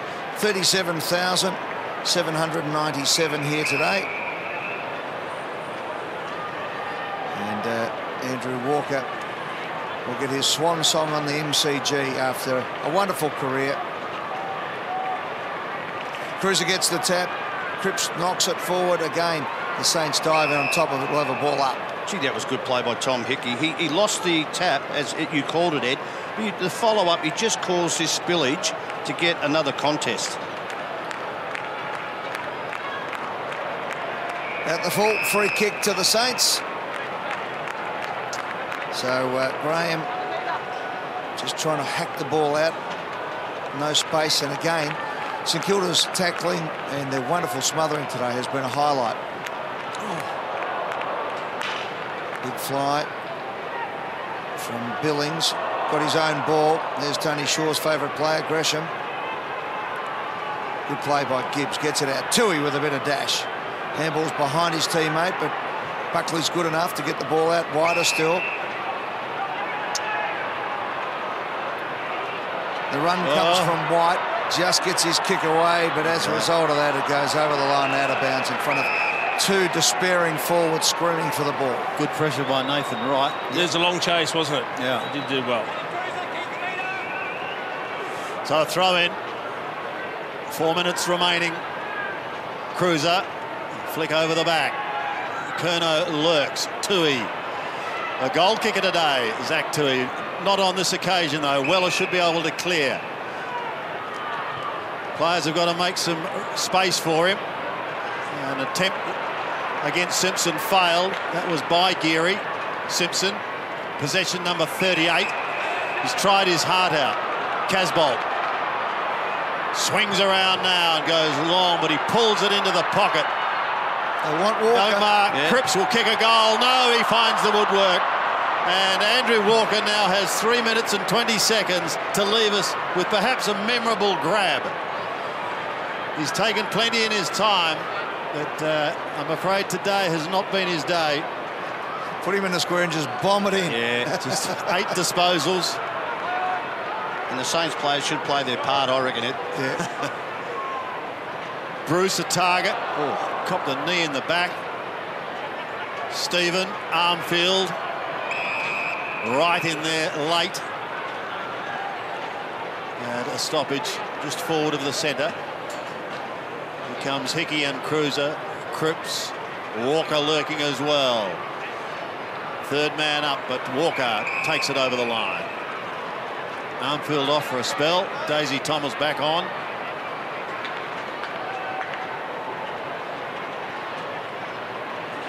Gresham also set for a final run. Armitage at the back. Curnow picks it up now. Claimed by Wright, not before he got it to Simpson, who got it to Doherty, who got it to Cripps, who tried to step out of Bruce's area. Doherty again. Short to the outer side. That's going to be okay. And the mark is taken there by Graham. Into the pocket. Oh, may have to go again. A cry of ball goes up. The umpire will have none of it. We've got a stoppage in the right forward pocket. Well, it's a sad time, isn't it, for Andrew Walker, in that in one time it's happy, he knows it's the body's gone and probably not working for him, but he won't miss those the next day after a game where he's that sore that he probably can't get off the couch after time to play with the kids. Just hope he gets a kick, sure. He only had the one, and that was a little shank that missed his teammate. It's ever good handballs. Yeah. So Jason just trying to build him up. No, I'd like him to finish with a goal. It'd be fitting because he's been a terrific player for them over 13 seasons. 2 minutes to go, and Nick Revold has had another good day at the MCG office. Billings has killed him. Probably won't miss also having to have low-fat muffins, snakes and Gatorade straight after a game. Ross, who seems to have really found himself as a player, Ross, doesn't he? Believes he should be out there amongst the best. It's one of the key men there now in that midfield. Yeah, he's a beauty. Doherty. Buckley, rather. I'm looking for Walker. Curnow. There he is. Oh. Come on, have a kick. Go all the way. Oh, handball. Oh, no. An intercept handball. And a turnover. And the Saints will line up at goal. You mozzed him, Jace. So another shot at goal coming up for St Kilda. Problem was he had nothing to kick to when he looked up. There's nothing there. Well, Bruce has been another very, very good player for the Saints. So he's kicked 3 goals, 1.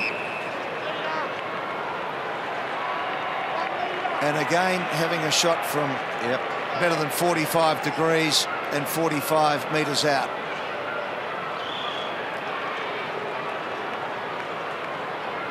So Josh Bruce comes in to make the margin 71 points.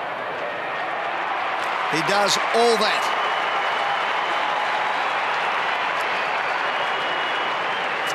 So he's got 5. Memory's got 5. Bruce has got 4. They've been the 2 leading goal scorers on the ground.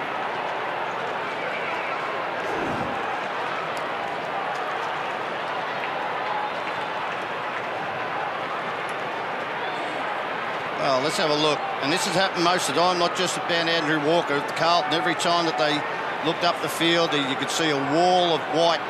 The St Kilda players, the defensive players, and that's caused so many turnovers coming just outside, and easy kicks back inside 50. And yet, Richardson on the bench. And yet another set up by Lee Montagna, who's just been magnificent today. Phillips beaten. Good to see Alan Richardson down chatting to Luke Dunstan about the shoulder injury. Wright's kick partly smothered. Silvani through. Couldn't get the footy, however. Geary, well, he's pushed it out, but he's given it straight to Daisy. Smothered. Boakhurst, an opportunity. Kick by Boakhurst will go to the square with it marked on the line. It is no score going the way of Carlton with just 17 seconds remaining. Rewalt will pick up another possession. Good day for Nick. 20 disposals. Going short. Right at the back. Takes the hand pass now from Kerridge. Gives it to Walker, who gets one of the last kicks. He gets the last kick of the day and his career. He's helped up by Sammy Gilbert. And after 202 games, it's over for Andrew Walker. But not for the Saints. They keep marching in.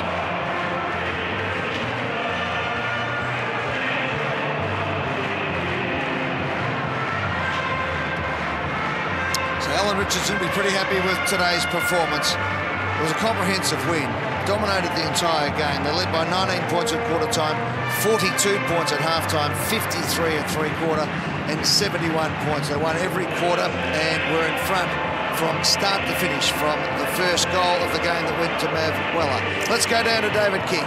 Yeah, down here with Tim Membry. Tim, you've kicked 5 again, 4th time this year. Fantastic year it's been for you. Almost 40 goals for the season now. You must be really loving your time at the Saints. Yeah, look, I definitely am. I think being able to work in the forward line with Rui and Brucey and Paddy as well, I think we've just been able to build a bit of continuity with our footy, and we're starting to get the results. The Saints game's built on pressure. It was there again today. Yeah, that's right. That's our one wood, so we want to aim to bring that each week, and to be able to do that again, it's a real credit to the boys. Ball movement was fantastic today. The midfielders gave you plenty of supply. Yeah, that's right. We probably knew the Stuvie, Jack Stevens, was going to get tagged, so we tried to look to help him out, and other guys got on the end of it.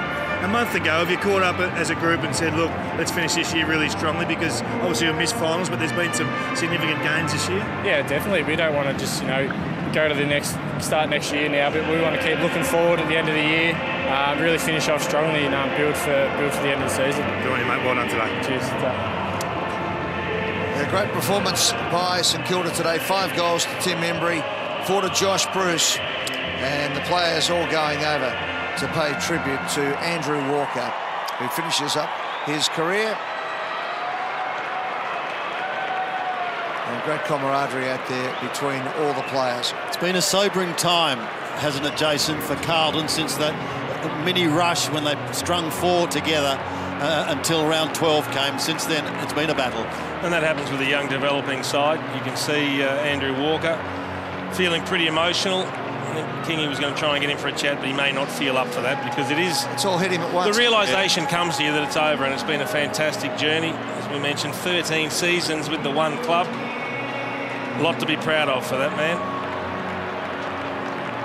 First Indigenous player for the Blues to play over 200, so that's a great thing. It's probably mightn't be beaten, I wouldn't think. It could down the track, but yeah, look, the times that you've talked to him, he's just a fantastic person, and that's the respect that he's got within the group. It's an emotional time. Pick 2 in 2003's national draft.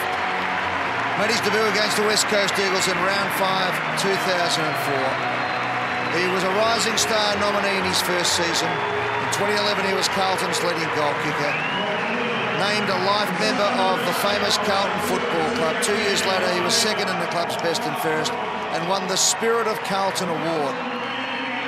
The two teams line up, quite appropriate, a guard of honour. Mark Murphy and the other Carlton players that aren't playing are there as well. I love this in our game. It's a great part of our game.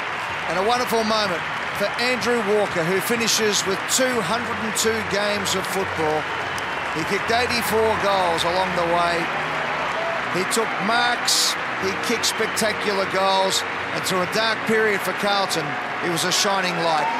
And today, he leaves the MCG a hero to not only his team and his family, but to Indigenous footballers who he's led the way for. A wonderful man, great family man as well. We wish Andrew Walker the best in his retirement. Good to see the opposition recognising the milestone in the moment. They did. St Kilda forming the guard of honour and then going over and thanking their fans behind the goals after thumping Carlton by 71 points. It will certainly help their percentage, but they need all the help they can get as far as percentage is concerned. They need a bit of luck. They need North Melbourne to basically lose 2 games. There's Andrew Walker coming into the rooms for the final time, just holding it together. Unfortunately, won't be singing the song. It's a sombre enough moment walking into a losing rooms. And for Andrew Walker, he walks into the showers for the last time. Tony Shaw and Jason Dunstall, the one downside for the Saints was that man. Yep. And it's Luke Dunstan coming off after dislocating his shoulder. And that was really, really bad news when the game was all done too. And an innocuous tackle, nothing much in it. And yeah, he was the one doing the tackling and the arm just slid off the top of the opponent.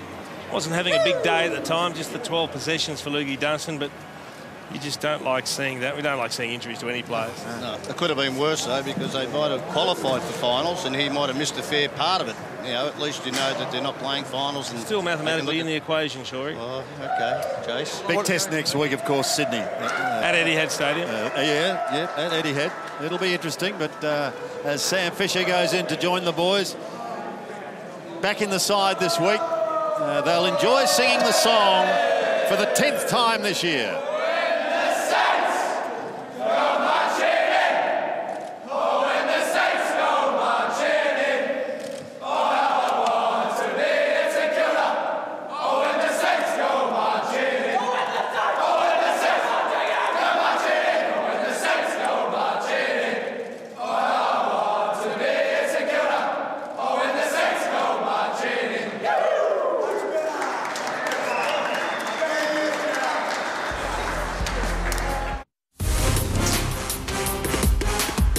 For the Saints here at the MCG this afternoon.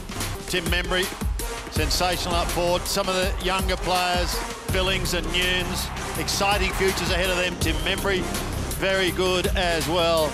Alan Richardson demands a team effort, and that's exactly what it was. I think it was 11 goal kickers, individual goal kickers for the day, in a scoreline that embarrasses Carlton somewhat. 19-8, 122, 7-9, 51. They failed to win a quarter during the day, and they've won only 23 quarters for the season. So a bleak year for Brendan Bolton in his first year at the helm, but certainly plenty of hope, gentlemen, as far as Carlton is concerned, particularly when you look at some of the marking power and the way they played today, Jason, inside 50. I thought they were super impressive, St Kilda. It might have only been a 71-point margin. It felt like 100 points. But to have 54 inside 50s and mark it 27 times, every second time they went forward, they took a mark inside their attacking 50. And they didn't bomb the ball away at all. They continued to hit targets. They looked for the little lead-up kicks. It's very rare that they actually kicked the ball deep inside 50. They just found little pockets of space, continually honoured the leads, and it reaped the rewards because they kicked so many goals from those marks, Shorey. Oh, they were sensational, weren't they? A lack of pressure from the Carlton midfield. You know, they also added the 27 marks inside 50. They kicked 16 goals from marks inside 50. That is an enormous return when you've kicked 19 goals as a team. They were just totally dominant. Well, Jason, you know all about marking inside 50. Shorey, you know all about pressure acts, and that was the other thing that was so key today. Not only was it pretty football, but St Kilda were magnificent in the pressure acts that matter, particularly the smothering, the tackling, and the smothering was just first class.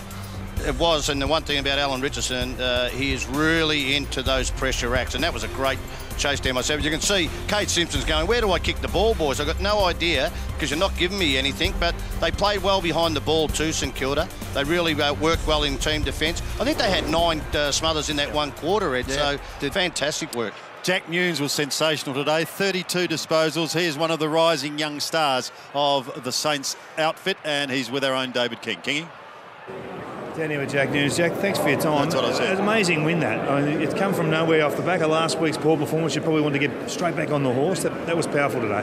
Yeah, let ourselves down last week, so it was good to really bounce back and played pretty strong footy, I guess. I thought it was strong in the contest and we were really strong in our running, and from defence to the forward line, guys on the forward line stepping up. Joshy Bruce and Tim Membry both had bags of goals, so I think everyone played their role and got the result. Have you noticed the change this year? I mean, there's been a development year again. You'll miss finals, but there's been a lot to like about the changes over the last 6 to 8 weeks in particular. Yeah, we've been pretty strong over that period. I think it's just a combination of everyone playing their role and stepping up. You know, we used to rely on Rui and Gears and Joey, Sean Dempster, but now I think everyone's playing their role. A lot of young guys stepping up, and we're starting to really bond and mesh well. What about yourself? You're coming up towards that 100-game mark. Do you feel like you belong at the level now and you're actually impacting games? Yeah, I feel a lot more comfortable getting to that stage where you should. I think I've played around high 80 games, and I'm feeling really comfortable out there. I've worked on my fitness base, got a bit stronger, so definitely feel stronger out there and feel like I can lead the boys, and yeah. We're enjoying it, mate. It's been great to watch. Well done. Oh, thanks, Kingy. Well done, Kingy there. One of the things that really stands out for the St Kilda side is these young players now starting to feel like they're part of it, that they can really play. Seb Ross, boys, is one that really springs to mind for me, who, you know, has been in the midfield, you know, at times maybe the third or fourth or fifth midfielder, but now he's a powerhouse, and every time he gets the ball, there's no panic. He hits a target more times than he doesn't, and is hard at the ball. He's got everything. Well, the one thing I like too is the left side, but you can see him chase out. Yeah, you're right, Ed. He's got time under pressure. He always knows what's around him. A couple of times, I don't know how quick Seb is, but the thing about him, he seems to know when he's going to be under pressure to release the ball. So, no, he's going to be a star of the future. Actually, talking of those young guys, you've got to put Jade Gresham in that group as well. He's an excitement machine, this little man. I think he's a sensational player, but I probably couldn't do him justice because sure, he's got the bromance. I might let you wax lyrical. Well, he's a South Morang boy. He comes from the Northern Knights, so he comes from our area. You wouldn't know where South Morang was anyway. It's on the way to the airport. Yeah, exactly. Yeah. Nah, look, he's a talented player. He was under 18s. They were rapt to get him, matter of fact. The thing about him is, in the contest, some of his handball through pressure, you only have to do it 3 or 4 times to know that you've got a future with that sort of skill. Well, Shorey, we're going to make your day because we're going to hear from the young man. Oh, how good's that?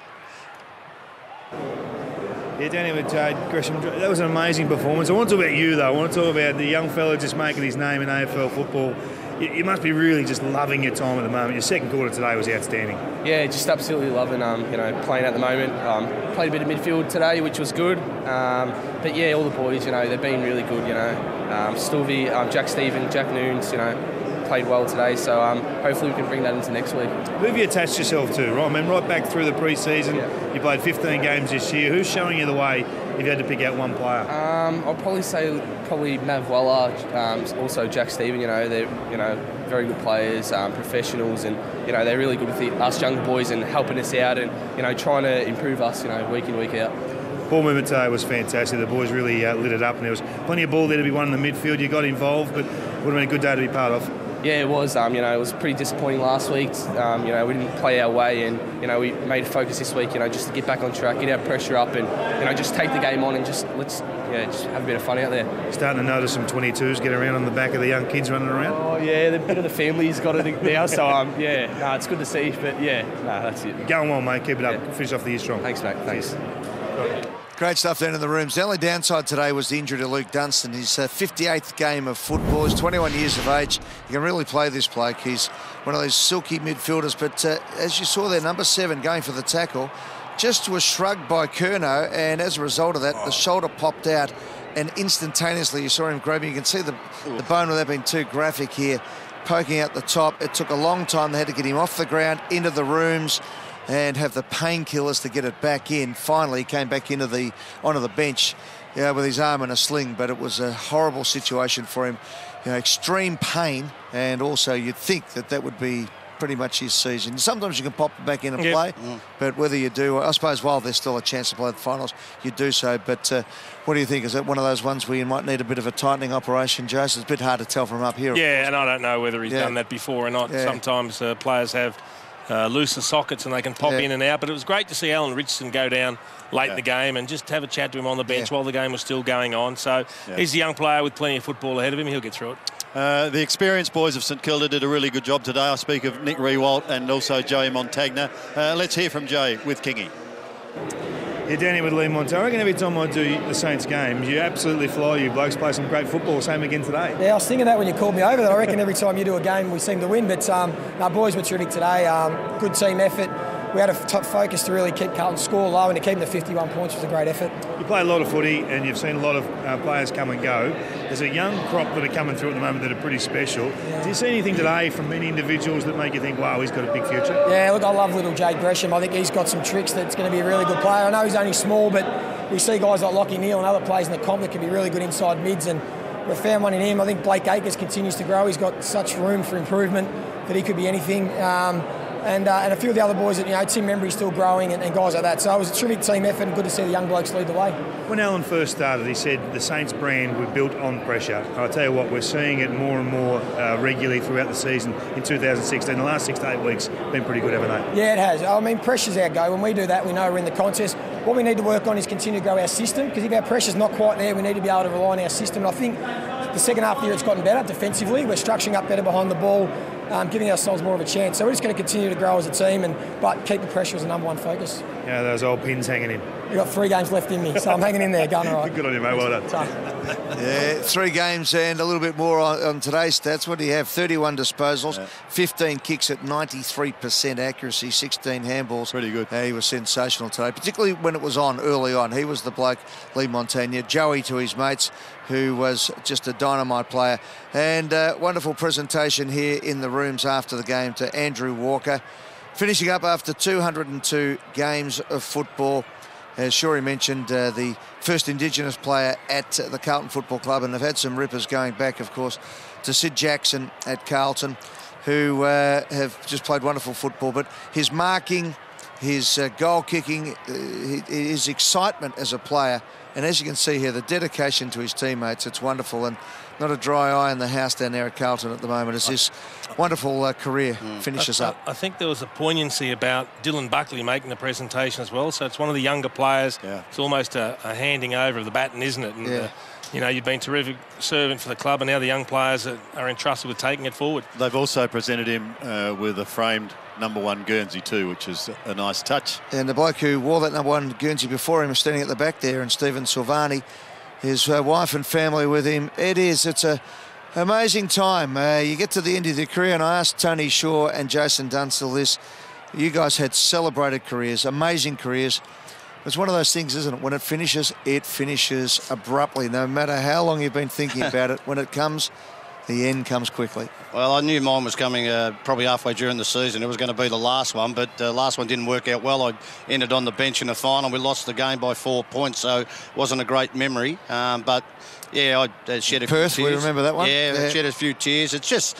It's a family. It's your other family that you've had for a long period of time, 17 years that I had, and I think, 14 that Andrew's had. You will miss it. Hopefully he might be involved in coaching. Yeah, well, his son there with a few tears, and Mark Lejudice presenting him with the frame #1 jumper. Jason, you've seen it over the years. A lot of players, as Tony says, it's far more than a job, this game of football. It has so many emotions and so many struggles and so many highs as well for a young person coming to the game. Yeah, and it doesn't necessarily matter whether you've been a 15-year player or just a 5-year player. You've given it your all. You've absolutely put everything you could possibly put into it. And you've dreamed since you're a little boy. You've committed all your effort, physically and psychologically, and there's a huge weight of loss almost when it comes to an end. And that's something they'll have to deal with. We wish him well in the next phase of his life. It ends for him. It doesn't end for Carlton, and they've got to try and regroup for next year. They've got a couple of games left this season to give them some positivity going into next year, but plenty of positive thoughts as far as St Kilda is concerned. Big winners today by 71 points here at the MCG, keeping their very slim finals hopes alive. But now it's time for the derby or the derby, whichever side of the border you came from. And to bring us all the action, let's head across the Nullarbor now